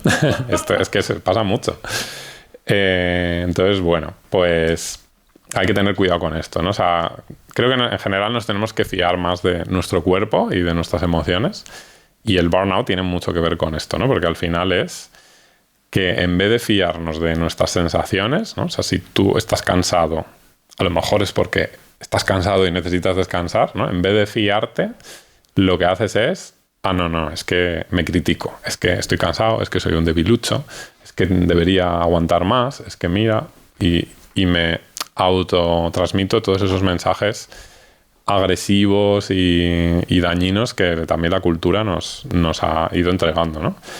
Entonces no te fías de tu cuerpo, no conectas con tu cuerpo, con tus sensaciones, con tus emociones. Y bueno, puedes conseguir cosas, pero vas perdiendo mucho, ¿no? Por el camino. Y eso es un buen resumen así más profundo de lo que es el burnout, ¿no? Para mí es la enfermedad de la desconexión que vivimos las personas en esta sociedad, ¿no? Estamos desconectados de las señales de nuestro cuerpo y de nuestras emociones también. O sea, yo creo que no sé cuántos invitados habremos visto que estamos... desde el podcast, intentando transmitir que tenemos que volver a reconectar con nosotros. O sea, yo creo que es un mensaje que es denominador común de la mayor parte que os sentáis en esta mesa. Desde un maestro yogi que nos decía hay que aprender a respirar. Y desde la respiración, tal, a Jorge García Dins que nos decía, pues tienes que aprender a saber cómo está. Todos al final, decís, hay que conectarse con uno mismo para empezar a andar el camino. Sí. De hecho, fíjate, ¿no? Esto de la conexión, yo vivía en Madrid, ya te decía, ¿no? En este éxito, entre comillas, profesional y tal, y yo no era feliz, ¿no? O sea, ahí yo ya había salido del burnout, digamos, ya me había dado cuenta de esto, tal, pero bueno, yo seguía viviendo en Madrid y no era feliz. Y yo, cada vez que me iba de Madrid, iba a un lugar natural y volvía y decía... Joder, siento que me tengo que ir de Madrid. O sea, siento que no... O sea, volví a la gran ciudad con los edificios horribles, tal, asfalto, hormigón, árboles cero. Y yo sentía, me quiero ir de aquí. Y lo hablaba, o sea, así estuve un par de años, lo hablaba con amigos, la gente me decía, hombre, pero no...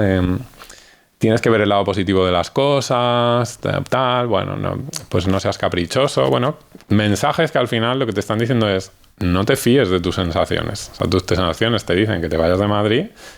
Pues eso es porque eres un vago, porque eres un inmaduro, ¿sabes? Todos estos mensajes. Y bueno, al final me fui de Madrid, me fui a vivir a tomar por saco a un valle de los Pirineos. Y gracias a irme, empecé a conectar muchísimo más conmigo allí, porque claro, mi vida empezó a ser más parecida a lo que yo necesitaba, que era de lo que me estaba avisando ahí mi cuerpo.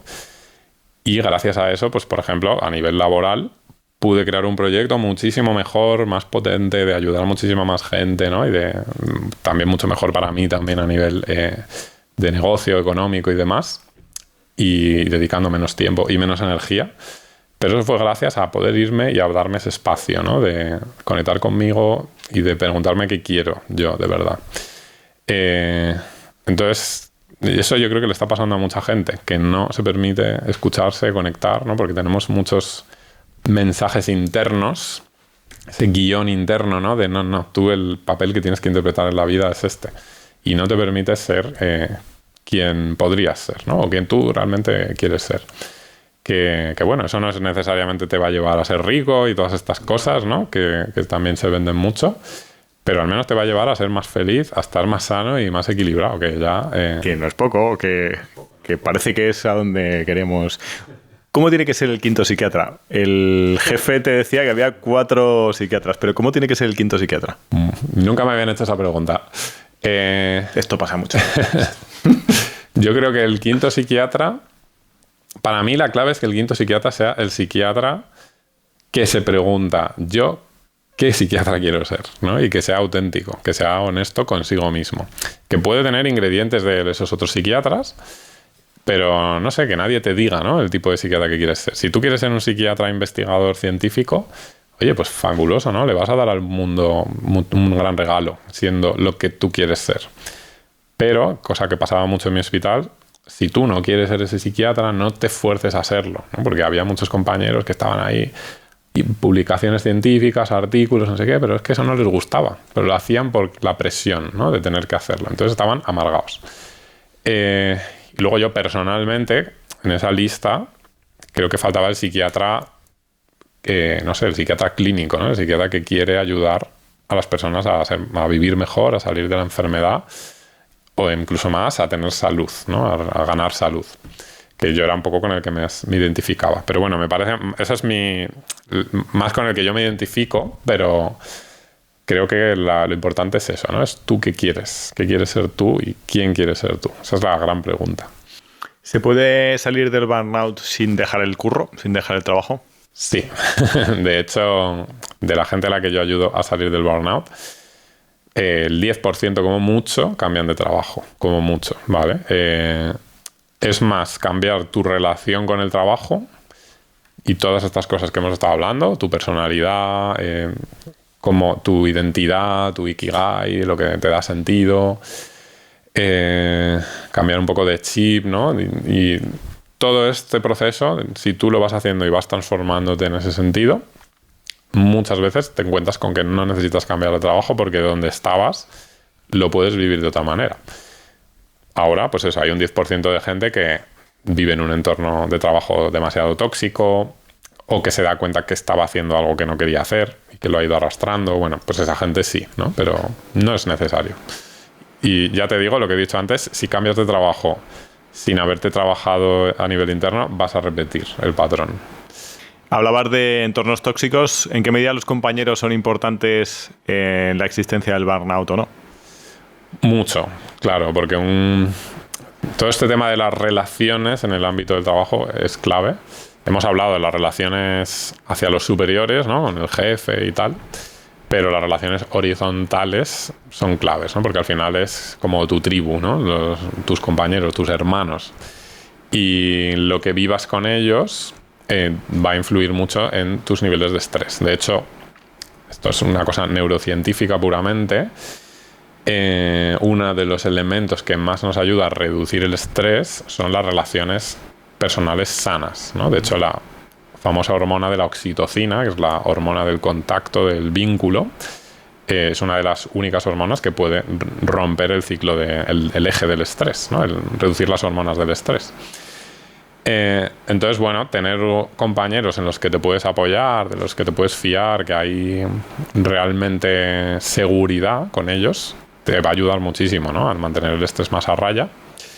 Pero lo contrario, tristemente, es cierto también. Como tus compañeros te acosen, te traten mal, no sean de fiar para ti y demás, eso va a multiplicar el estrés, ¿no? Porque donde tendrías naturalmente que sentir seguridad, te vas a sentir inseguro y amenazado.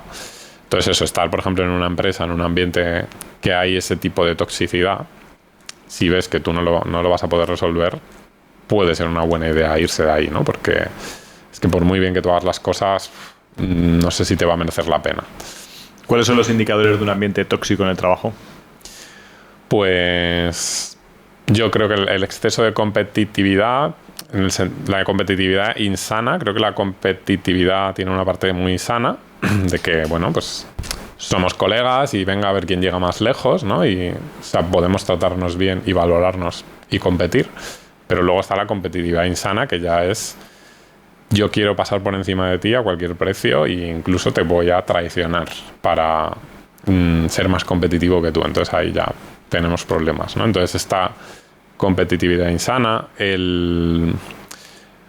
también que no haya, esto es muy importante, que no haya claridad en los roles, en las responsabilidades, ¿no? Entonces, si hay algo que no se sabe quién lo hace, pues o no lo va a hacer nadie o lo va a acabar haciendo el que hace todo, el salvador que hablábamos antes, ¿no? Y entonces eso va a generar muchos conflictos y fricciones y problemas, ¿no? Entonces tiene que haber claridad de roles.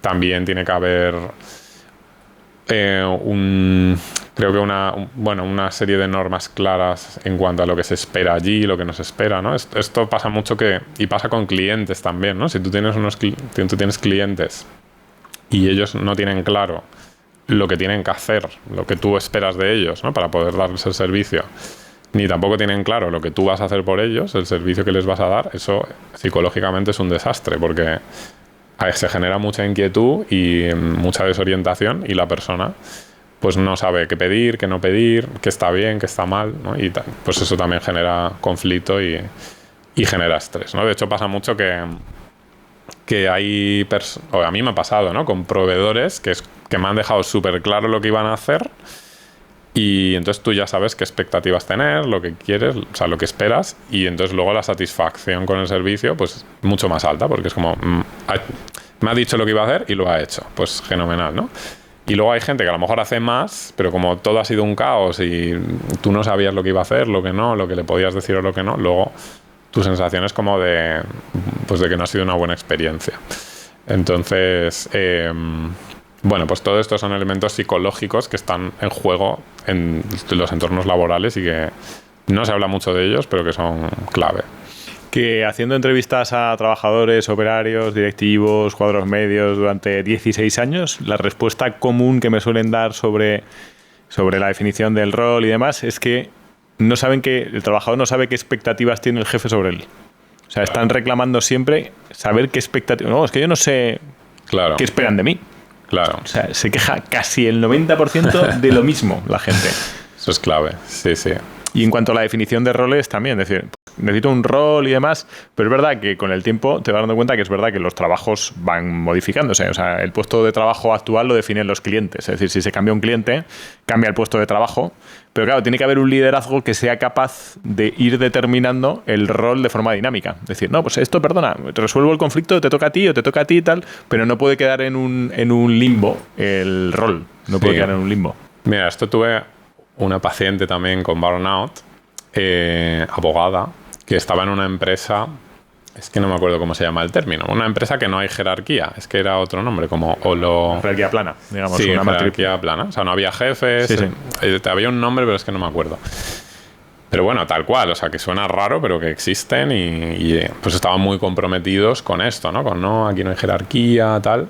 Y la pobre acabó quemadísima porque eso era un caos, ¿sabes? Porque ella era perfil salvador y acababa ella haciendo todo, se sentía responsable de todo. ¿No? Además había como una especie de mirada de reproche ético, ¿no? Es como, no, es que hay gente que no da lo suficiente, ¿no? Por la empresa y tal, ¿no? Porque no se está comprometiendo con nuestro modelo y tal. Bueno, entonces ya empiezas a entrar en unas dinámicas que es como, chico, no sé, a lo mejor eso puede funcionar si lo haces mejor, pero que todo tiene sus riesgos, ¿no? Entonces, si no hay una claridad sobre quién es el responsable de qué, quién tiene que tirar del carro, quién tiene que recordar las cosas, si eso no está claro, bueno, pues esos son factores de riesgo de burnout, ¿no? Es que eso, además es que está estudiado científicamente, ¿no? Eso, o sea, si la madre naturaleza entra en juego y tiene que ser el liderazgo del lobo, las cosas son complejas. O sea, tiene que haber el podestas y autoritas famoso, tiene que haber la autoridad que emana de cada uno, pero tiene que haber un poder que en algún momento sea capaz de discernir qué es lo que está bien de lo que está mal, porque si no es verdad que genera quemazón. Ahora puede ser que estemos viviendo una de las épocas de más, digamos, de una sociedad más quemada. Sí, yo creo que sí. Por esto que estábamos comentando antes como más profundo, ¿vale? Esto hay todo un tema filosófico de varios filósofos que han ido hablando de esto, de la autoexplotación, ¿no? ¿Qué es eso de la autoexplotación? Claro, pues la autoexplotación es que tú hace 100 años, pues tú tenías el patrón, ¿no? De la industria, ¿no? De tal, la revolución industrial y todo esto, bueno, hace más de 100 años. Entonces, bueno, había claramente una figura de un jefe que te mandaba y que si no hacías caso te podía castigar, ¿no? Y además hace 100, 200 años era una locura, ¿no? De trabajar 12 horas, tal, sí, lunes a domingo, etcétera. Sí, ¿no? Niños, tal. Y encima tenían una potestad de castigar mucho, yo qué sé, incluso no te pago, tal. Bueno, en China esto se hace hay ciertas dinámicas de esto, pero bueno, no me quiero desviar. Entonces, ¿qué pasa? Que esa figura del jefe Ahora que la figura del jefe ha perdido como esa fuerza, esa capacidad, lo que hemos hecho ha sido integrarla en nuestra cabeza. O sea, el jefe está en tu cabeza. Entonces tú eres el que te autoexplotas a ti mismo. Y aunque no tengas que hacer tanto, tú te vas a autoexigir hacer tanto porque has aprendido que esa es la única forma de sentirte bien. Y esa es, en el fondo, esa autoexplotación, ¿no? Y luego también tenemos las redes sociales que te están mostrando todo el rato ideales de éxito que tú vas, ya solo por impacto publicitario, digamos, ya vas a querer tú tener cumplir esos mismos ideales de éxito. Y eso pues igual, ¿no? Se añade a esa especie de jefe interno que está ahí fustigándote, tienes que llegar. Y bueno, entramos en esa dinámica. Por eso yo creo que es una época con muchísimo burnout, porque antes incluso la gente podía trabajar más, pero creo que había una desconexión mucho más clara del trabajo, ¿no? Y esto es muy, muy importante.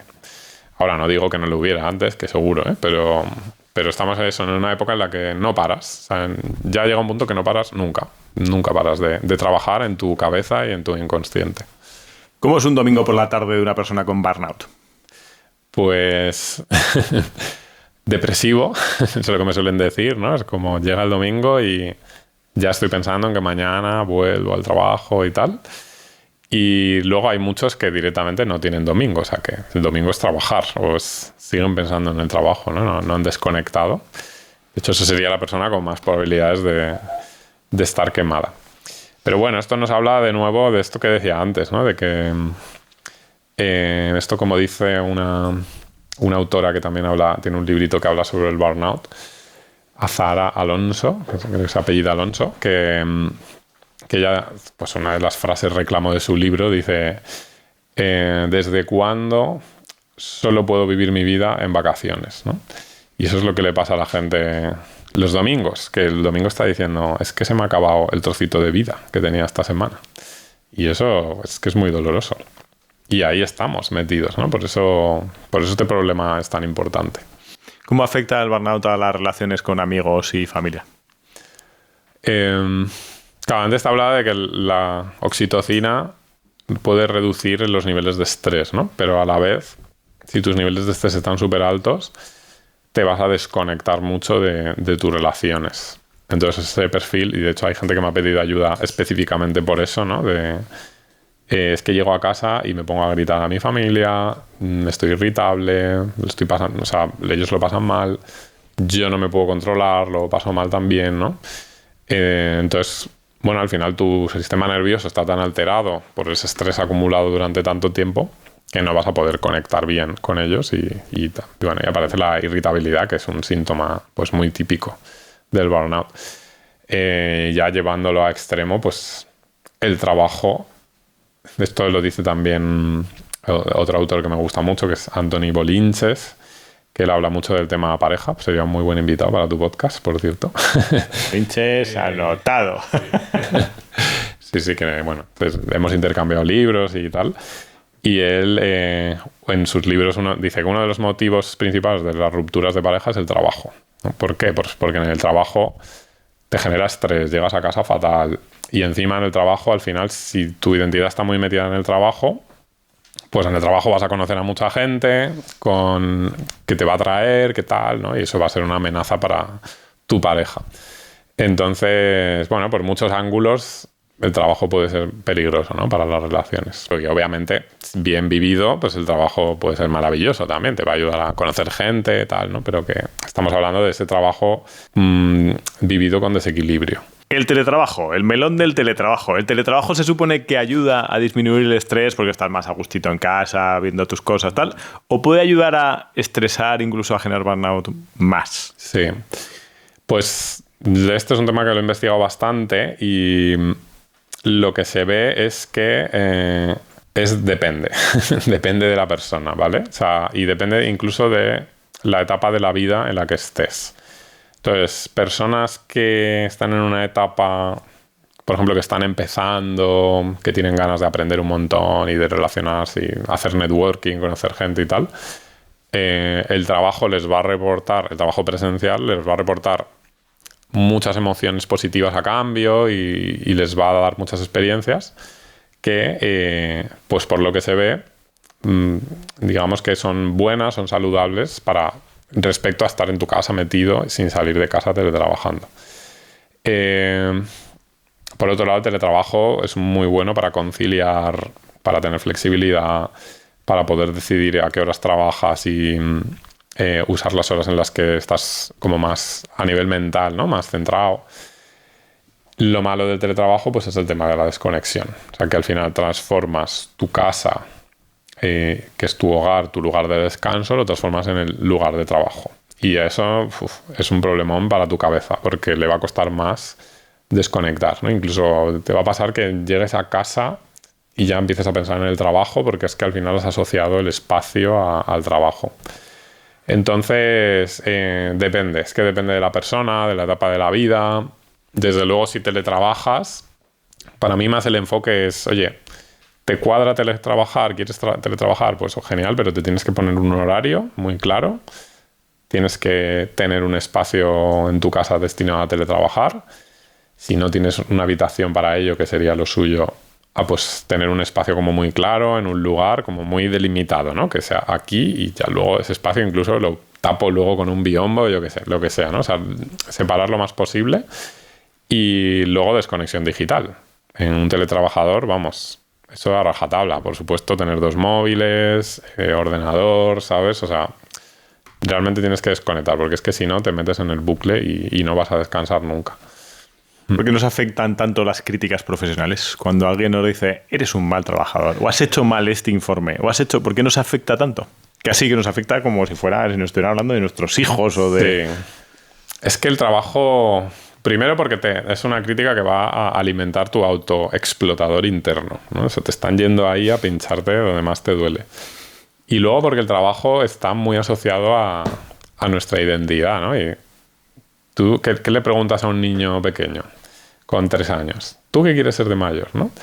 Cuando tú le preguntas tú qué quieres ser de mayor, no le estás diciendo, no sé, pues qué deporte te va a gustar, dónde quieres vivir, no sé, ¿no? Qué relaciones vas a tener, o sea, muchas facetas de la identidad. Tú le estás preguntando solo por una, por el trabajo. O sea, ya desde pequeñito ya asociamos el ser, o sea, la identidad absoluta con el trabajo. Entonces, claro, está muy ligado a la identidad y a la imagen que damos ante la sociedad. Entonces, por eso es una fibra tan sensible. Yo creo también por eso este tema del estrés laboral es tan pandémico y afecta tanto a las personas, ¿no? Porque es una de las grandes áreas de la vida que a veces es la única, ¿no? Para algunos. Entonces, bueno, está muy ligado a la identidad. Por eso sería la respuesta corta. ¿Qué deberíamos cambiar culturalmente en este país para mejorar este ambiente? En este país en concreto, creo que tendría que haber, bueno, muchas cosas, ¿no? Pero creo que en nuestro país sería muy importante esa parte de los roles, de la delimitación de roles, porque hay gente que no hace ni el huevo y directamente lo claro, vas a hacer. y esto en las empresas grandes, anda que no hay gente que dices, pero este tío lleva aquí 10 años y no ha hecho nada, ¿no? O sea, en 10 años, o sea, es experto en no hacer nada. Y esa gente obviamente no está quemada, pero bueno, pueden estar en burnout, que sería esa parte del burnout de aburrimiento total, ¿no? Que también se habla de esto, pero bueno. Pero luego está la gente que decía, buena, responsable, entregada, que es la que hace todo lo que el resto no hace. Entonces, bueno, ahí hablando a nivel cultural, eso sería muy importante. Pero bueno, también trabajar esto que hablábamos de la identidad, del ikigai, de encuéntrale sentido a tu vida en otras facetas y no te permitas que sea solo el trabajo, ¿no? Lo que lo domine. Esto es un mensaje que sería sobre todo para esa gente que está quemada y demasiado entregada al trabajo. Y luego que el burnout se le diera la importancia que tiene en el sistema sanitario y se admitirá como motivo de baja laboral. O sea, y a día de hoy no. A día de hoy en España no. No. Y de hecho es que muchos sanitarios no saben muy bien lo que es el burnout o lo ven como un problema menor, ¿sabes? Como, bueno, sí, es algo así que te puede pasar un poco, pero que no son conscientes del efecto brutal que tiene sobre la salud de la gente. O sea, que es que destroza la salud de las personas, ¿no? Y y mata a gente también, claro. Pero bueno. ¿Cómo se diferencia?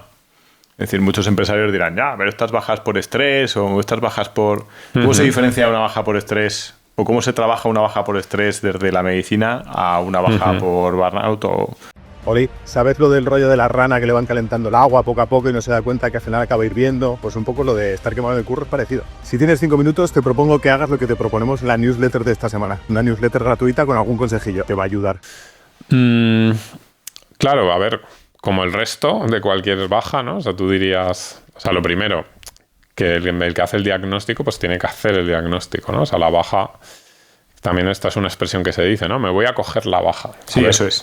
No te coges la baja te la da el médico, ¿no? Y el médico es el responsable de ver que haya un diagnóstico ahí, de hacer un buen diagnóstico y de establecer un plan de tratamiento.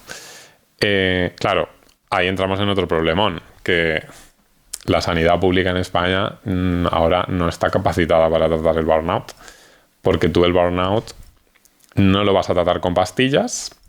Las pastillas podrían ser un buen parche de un tiempo, pero no vas a ir al núcleo del problema. O sea, todo esto que, fíjate, ¿no? Llevamos no sé cuánto hablando del burnout, no ha aparecido el tema de las pastillas en ningún solo momento, ¿no? Porque las pastillas pueden ser una muleta, pueden ser un apoyo, pero desde luego no van a resolver el problema, el núcleo del burnout. Y eso lo tendrías que hacer más pues con trabajo psicológico, con diferentes temas que la sanidad pública no se destina presupuesto a ello. Pues no hay voluntad de destinar presupuesto a esto. Entonces sería complicado, ¿no? Porque habría gente que estaría recayendo todo el rato. Y luego es verdad que mencionabas al empresario. Bueno, el empresario también... En general, el empresario...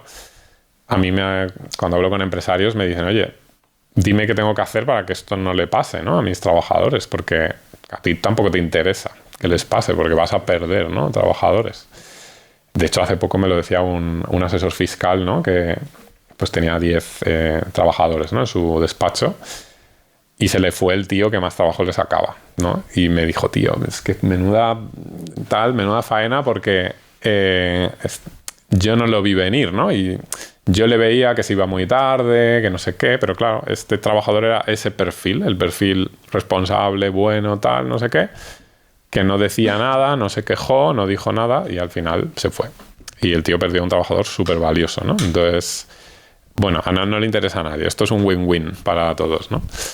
¿Preventivamente se puede hacer algo para evitar el burnout? Cuando te preguntan esta parte de decir, joder, ¿cómo me puedo dar cuenta? ¿Cómo puedo ver esto como empresario? Ya no como persona que lo está sufriendo, sino como empresario, como compañero, que seguramente quieres a tus compañeros, estás a gusto con ellos y saber identificar y decir, joder, tío, necesitas ayuda, Otilla. Sí. A ver, todo esto que hemos ido diciendo es ir aplicándolo, ¿no? Pero bueno, o sea, hay, digamos, todo, ¿no? Todo lo que... Pero un consejo así directo que yo suelo dar es, a ver, asegúrate de que has creado un espacio de comunicación en tu empresa seguro. O sea, un espacio por el cual tu trabajador te pueda decir lo que le pasa. Que esta persona de la que te he hablado no lo había hecho, no lo había conseguido, porque su trabajador se fue sin haberle dicho nada. Obviamente hay una responsabilidad del trabajador que... podría haberse abierto más, pero también siempre el empresario, el jefe, es el que tiene la responsabilidad. Lo siento, pero tienes la responsabilidad de todo, porque es porque tú por tu parte no has hecho lo suficiente, ¿no? Para que la otra persona se abriera, que sintiera que había un espacio seguro, que había confianza, ¿no? Y no se atrevió a decirlo. Porque si no se atrevió es porque pensaba que decírtelo iba a ser peor que no decírtelo. Es así. Si no, te lo habría dicho, ¿no? Entonces, tú tienes que asegurarte de que se crea ese espacio de confianza, de seguridad, de comunicación. Incluso puedes forzarlo un poco haciendo reuniones que sean de, venga, vamos a hablar, vamos a expresar, yo qué sé, ¿no? O sea, ahí hay diferentes maneras de hacerlo. Pero vamos, que no te vale de nada estar pegando gritos y luego abrir la hora semanal de vamos a hablar. La gente no va a hablar, obviamente. Sobre todo si en los gritos hace alusión a la reunión, no suele funcionar.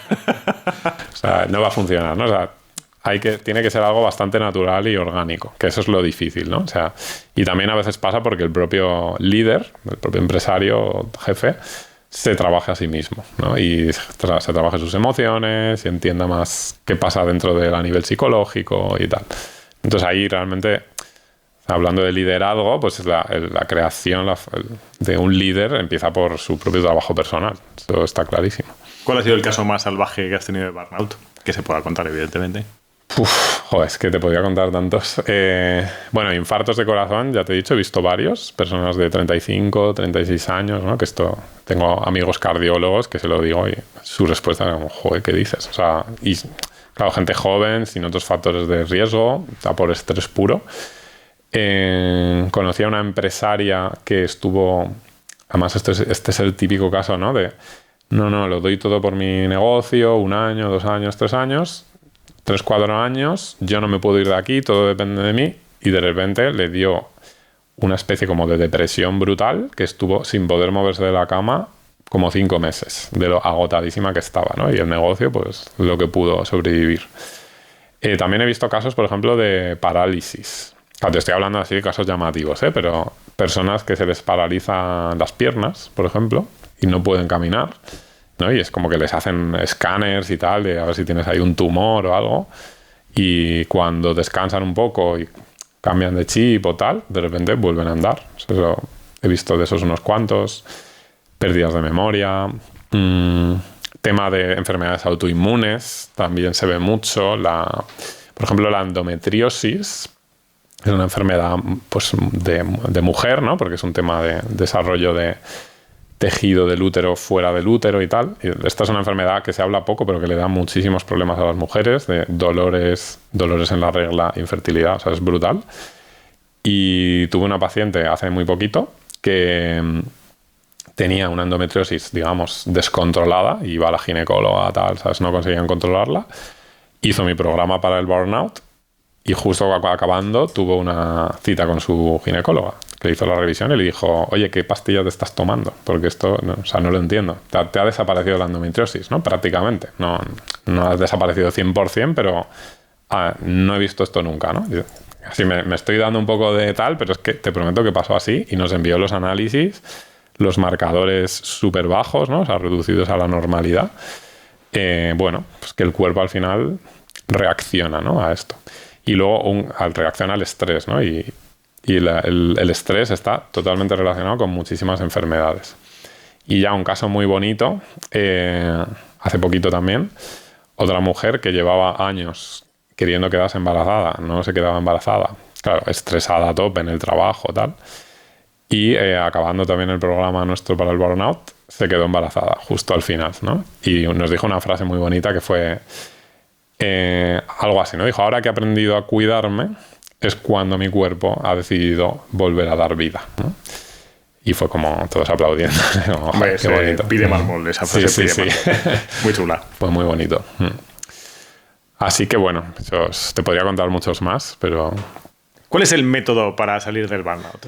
Pues, bueno, hemos hablado mucho de cosas que aplico en mi método. Yo tengo un programa que se llama el método CIMA. Obviamente CIMA, porque me gustan las montañas. No le deis más vueltas, ¿no?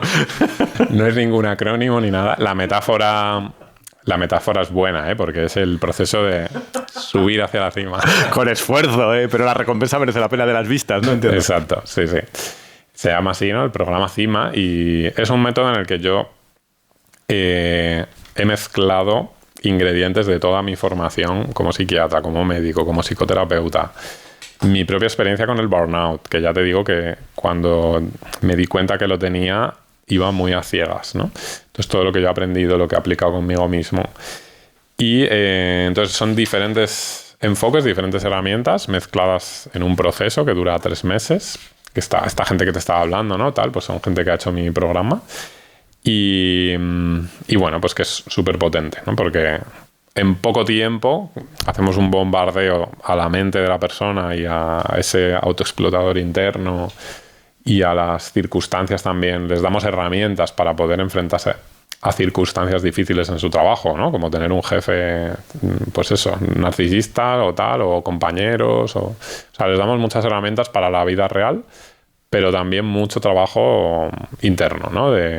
Vamos a ver qué te está pasando a ti por dentro, qué le pasa a tu cabeza, que no es capaz de soltar el control y descansar, y vamos allá por ello. Entonces, hacemos un enfoque también muy personalizado, con parte individual, parte en grupo también.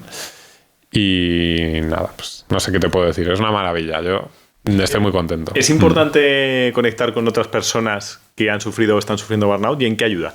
Súper potente eso. Es que eso es uno de los ingredientes que yo al principio no... Cuando empecé a hacer esto solo lo hacía individualmente, porque al final, claro, yo venía del mundo de la terapia y tal, pero yo empecé a vivir personalmente experiencias en grupo en otros sitios y dije, joder, es que aquí se mueve una energía que esto es brutal, ¿no? Y entonces lo empecé a hacer y es que mucho mejor, o sea, son mejores, ¿no? Los resultados.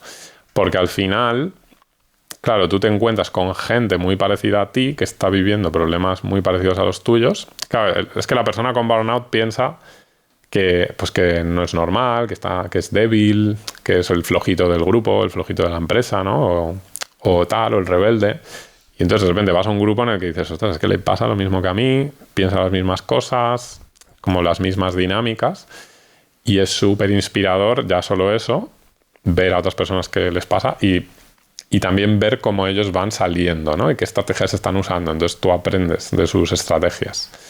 Te inspira, ¿no? Y ahora estamos justo a mitad de programa con un grupo y es brutal, ¿no? Porque ya empieza a haber gente que ya hace cambios. Hay uno que ya le han subido el sueldo. Tal, o sea, ya es como... Es brutal. ¿También ¿no? sirve para subir el sueldo? ¿En qué caso una persona le puede ayudar a subir el sueldo? Sirve y pasa y me ha pasado ya varias veces, ¿no? O sea, gente que acaba el programa ganando más que antes, pero porque hay esa parte de conversar, de poner límites, de usar tu rabia, ¿no? De esto que he dicho, de oye, yo valgo tal, ¿no? Y a veces eso es lo que está quemando a la gente también, que no le están valorando por el trabajo que está haciendo, también porque ellos no están siendo capaces de ponerlo sobre la mesa, ¿no? Y expresarlo. Buah, esto es un clásico, el de...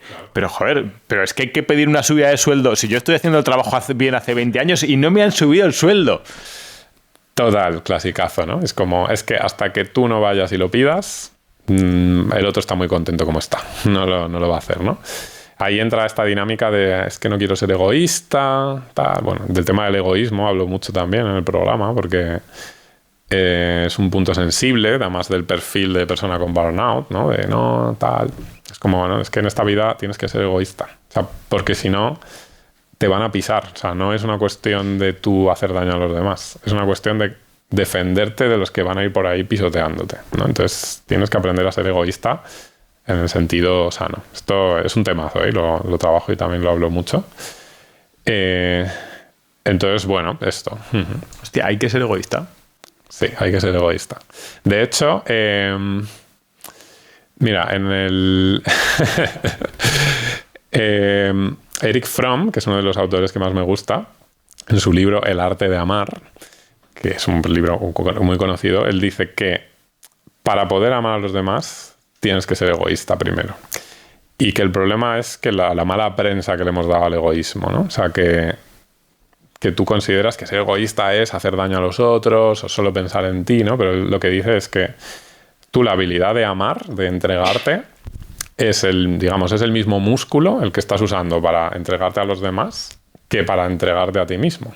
Entonces, si no lo ejercitas hacia ti mismo, no lo vas a poder ejercitar bien, ¿no? Hacia los demás. Y de hecho, lo que te va a pasar es que luego vas a estar queriendo salvar a los demás y resolver el problema de los demás, y lo vas a hacer para llenar el vacío que te deja no quererte a ti mismo, ¿no? Y no entregarte, darte cosas a ti mismo. Entonces es un problemón el tema del egoísmo y los bloqueos que hay con eso y demás.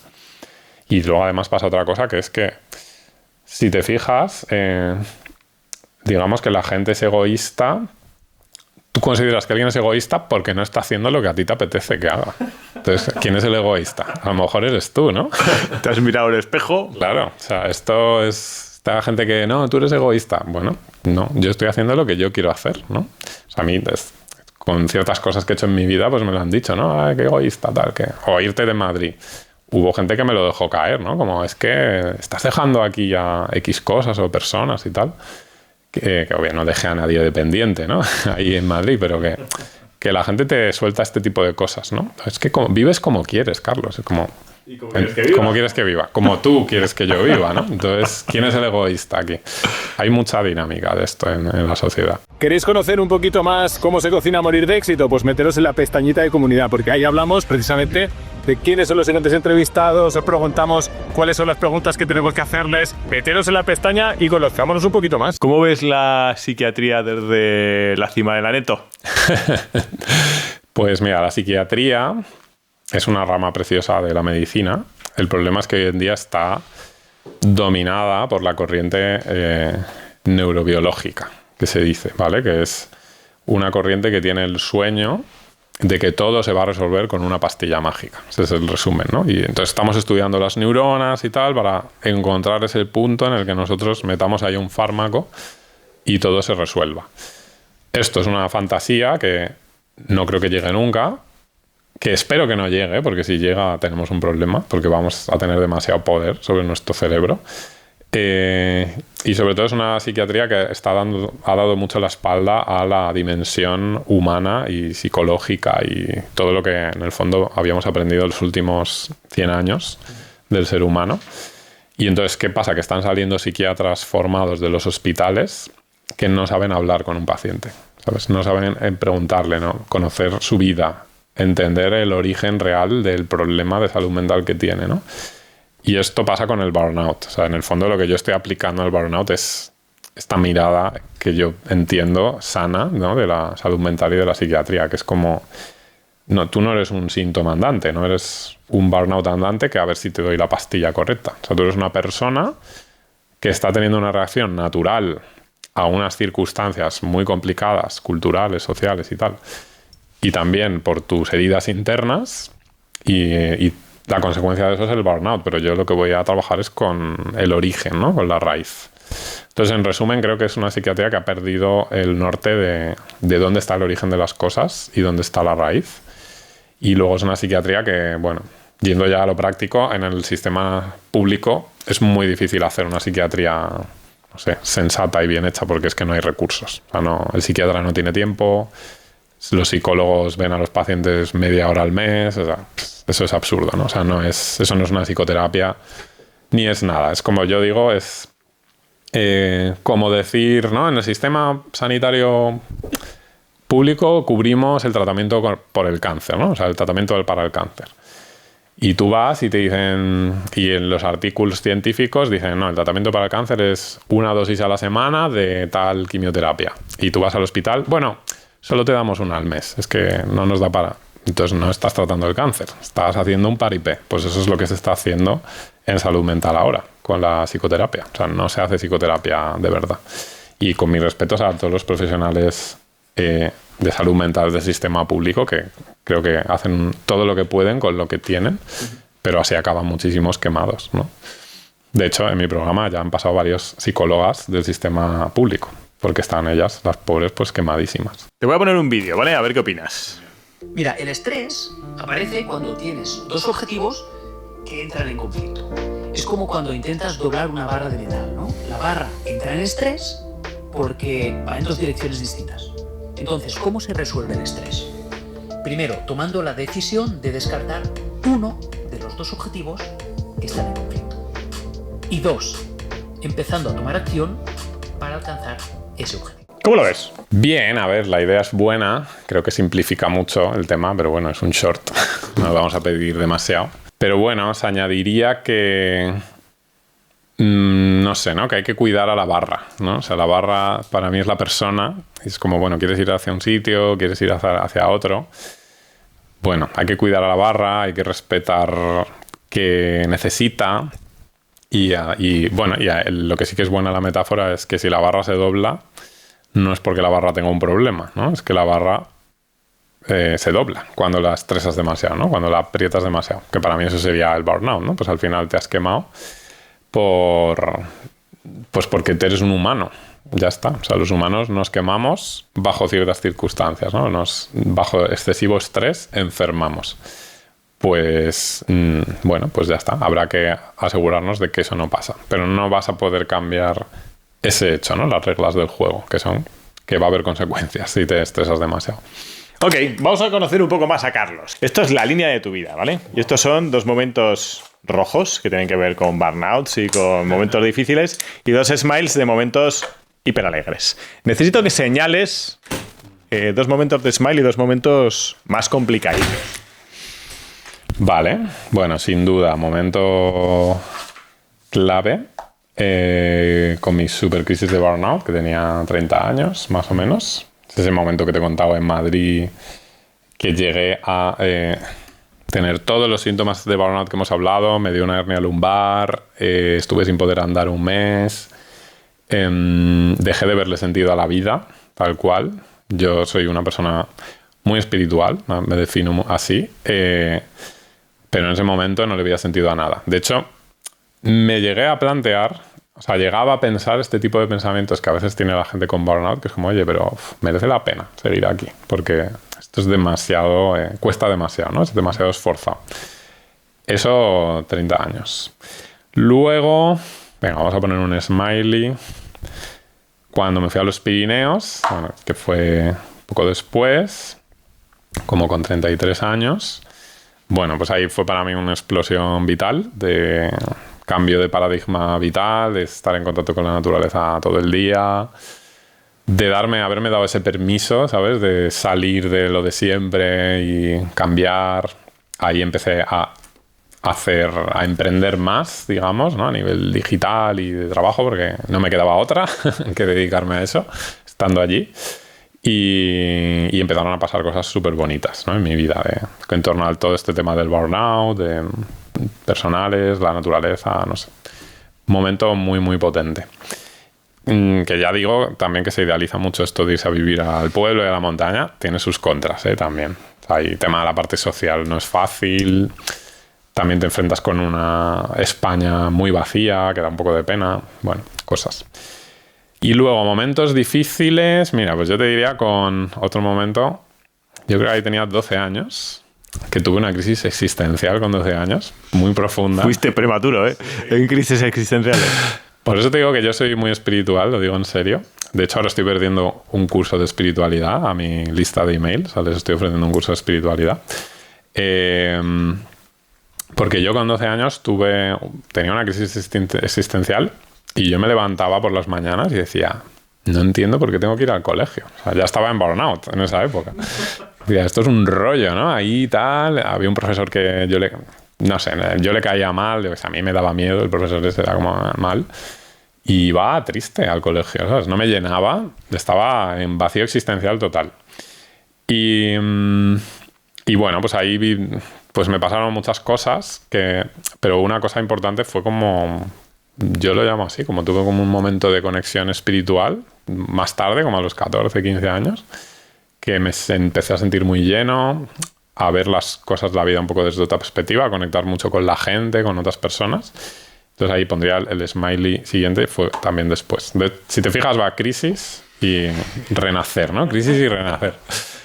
Y bueno, empecé a conectar mucho más con la vida.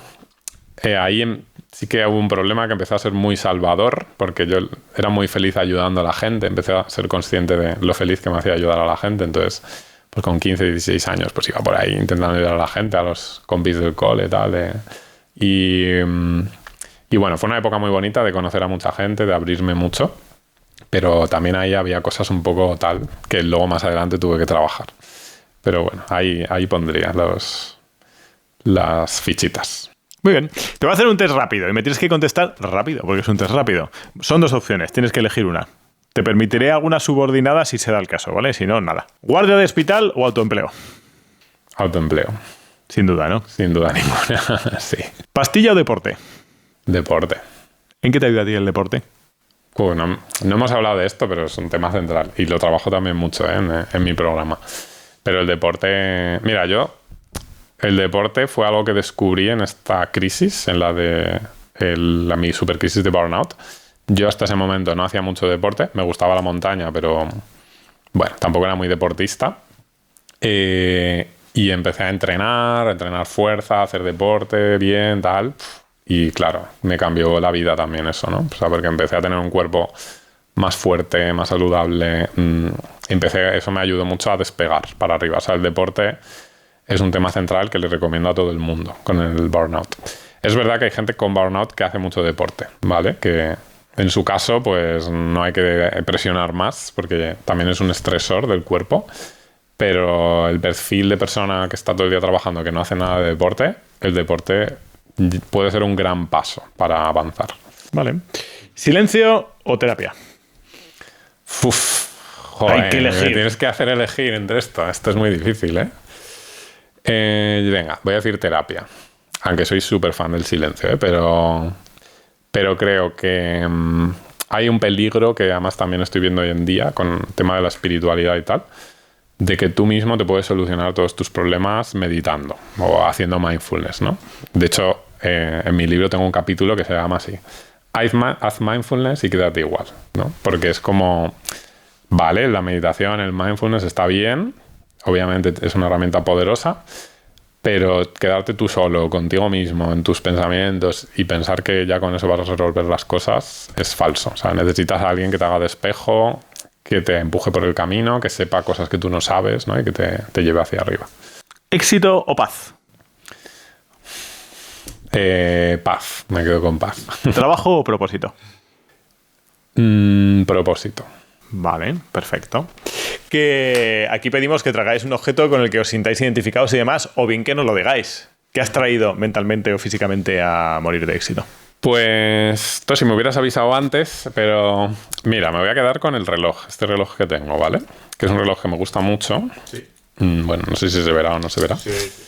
Es un reloj de madera que para mí representa pues un poco la fusión entre la naturaleza, que para mí es súper importante, pero bueno, pues también el elemento del reloj es muy de nuestra cultura occidental, ¿no? Y de controlar las cosas y demás.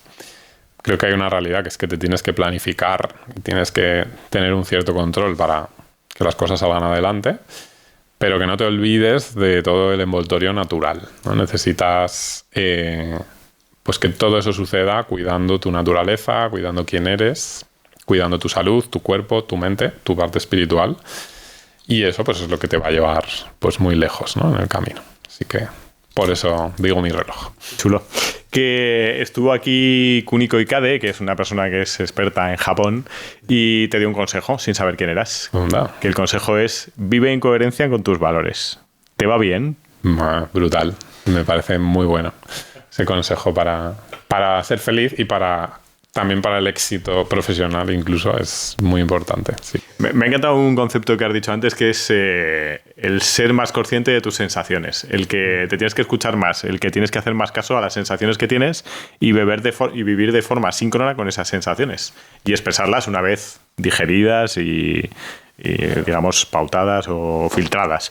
Pero tiene que ver un poco con eso, ¿no? Con vivir en coherencia con los valores. ¿Los valores y las sensaciones tienen algo que ver? Sí, claro, total. Porque claro, los valores, si te fijas, es algo... Tiene una parte muy racional. ¿No? Es como, oye, ¿por qué para ti este valor es importante? Y para descubrirlos tienes que hacer como esa escucha, ¿no? De tus emociones, de sensaciones, ¿no? De, pues esto lo podría hacer, pero es que hay algo que me echa para atrás y prefiero decir que no, ¿no? O sea, bueno, al final esa escucha de la parte un poco irracional de nosotros es muy importante. Y sí que está obviamente eso, ahí en conexión con los valores. ¿Qué consejo le das al siguiente entrevistado o entrevistada que no conocer de nada? Uf, qué consejo. Mira, ya sé. Le daría un consejo que es que la conexión es el verdadero éxito. Eso le diría. Que sea quien sea tu próximo invitado, que seguro que le va estupendamente bien en la vida y está buscando el éxito, pero que si no quiere morir de éxito, precisamente, que no se olvide de que sea lo que alcances, si no estás conectado a ti mismo, esto que estábamos hablando, pero tampoco estás conectado a la experiencia de eso que estás viviendo y que estás construyendo, pues de qué te sirve, ¿no? De hecho, aquí menciono también otra anécdota fuerte de una persona con burnout a la que ayudamos, que tenía una hija de 7 años y justo acaba de nacer en ese momento nació su otra hija. Y nos dijo, bueno, con vosotros me he dado cuenta de que llevo 7 años y me he perdido la infancia de mi hija, ¿no? Porque he estado quemado, estrés, trabajar, tal. y nos dijo, bueno, no voy a perder esta oportunidad, ¿no? Con mi nueva hija. Entonces, no sé, sea lo que vivas o lo que te dediques, para mí el verdadero éxito es que estés conectado de verdad a lo que haces. Y para eso pues tendrás que aplicar todo lo que hemos hablado en este podcast. Vale. A todo el mundo le pregunto también qué es el éxito para Carlos. ¿Qué es el éxito para ti personalmente? Pues te lo he dicho ya, la conexión. Sí, eso, vivir conectado y por matizar ahí, añadir otra cosa. Para mí el éxito sería conseguir mis objetivos, ¿no? Mis objetivos profesionales y vitales, ¿no? Pues yo qué sé, yo tengo un objetivo vital que es subir un 8000, o escalar, bueno, por ejemplo, una pared que hay en los Alpes y tal, bueno, cosas así. Entonces, quiero llegar a esos objetivos, a esas metas, pero para mí lo que es admirable, ¿no? Es que alguien consiga sus metas con equilibrio. Eso es lo que me parece más difícil de todo. O sea, llegando ahí equilibrado, saludable, ¿no? Y sano, teniendo relaciones sanas con la gente, habiendo mantenido un equilibrio en tu vida, no sé, para mí eso es el objetivo y el éxito y lo realmente admirable. O sea, las personas que me encuentro así digo, ostras, ¿no? Aquí hay mucho que aprender. Oye, se han sentado unos cuantos alpinistas que han subido 8000. Bueno, estuvo Carlos Pauner, que ha subido todos los 14 8000, pero estuvo Jerónimo López, que nos encantó, que fue el primer español que subió uno de los 14 8000. Y nos contaba la historia, que decir, claro, encontrar la ruta de un 8000 en aquellos tiempos donde no había cartografías, era escribiendo al que había subido, al americano que había subido, tal, espectacular, merece la pena. Joder, además eso, una época que no podías predecir el clima. Nada, ni el clima, ni las rutas, ni absolutamente nada. O sea, muy loco. Espectacular. Loco. Nos encanta la gratitud, morir de éxito, por eso te doy las gracias por haber venido. A vosotros. Pero ¿quién es la persona a la que le debes más gratitud en tu vida? La persona, solo una. Solo puedo decir una. Bueno, yo diría, me sale a decirte a mis padres, ¿no? Y si tengo que decir a alguien, pues venga, me quedo con mi madre. Pero bueno, a los dos, básicamente por darme la vida. Mis padres no han sido perfectos. Pero creo que han hecho un trabajo suficientemente bueno y han hecho lo que han podido con lo que ellos tenían y habían heredado también de sus heridas, de su época, de su cultura. Igual que si yo tengo hijos algún día, pues haré lo mejor que pueda, ¿no? O sea, tampoco voy a ser perfecto. Pero bueno, sin duda a ellos por darme la vida, ¿no? Pues muchas gracias, Carlos, por venir a Morir de Éxito. Esta es tu casa. Pues gracias a ti y de nuevo recuerdo a toda la audiencia que están invitadísimos a unirse a mi comunidad gratuita por email en carlosdenalmor.com, que además de recibir todos los días un correo breve mío, no estresante, que les va a ayudar a ir trabajando todas estas cosas, a ir conociendo y conectando, también les regalo un test de burnout para que rápidamente puedan saber, dentro les doy una puntuación, cómo están situados, si están bajitos o están ya ardiendo. Así que están súper invitados.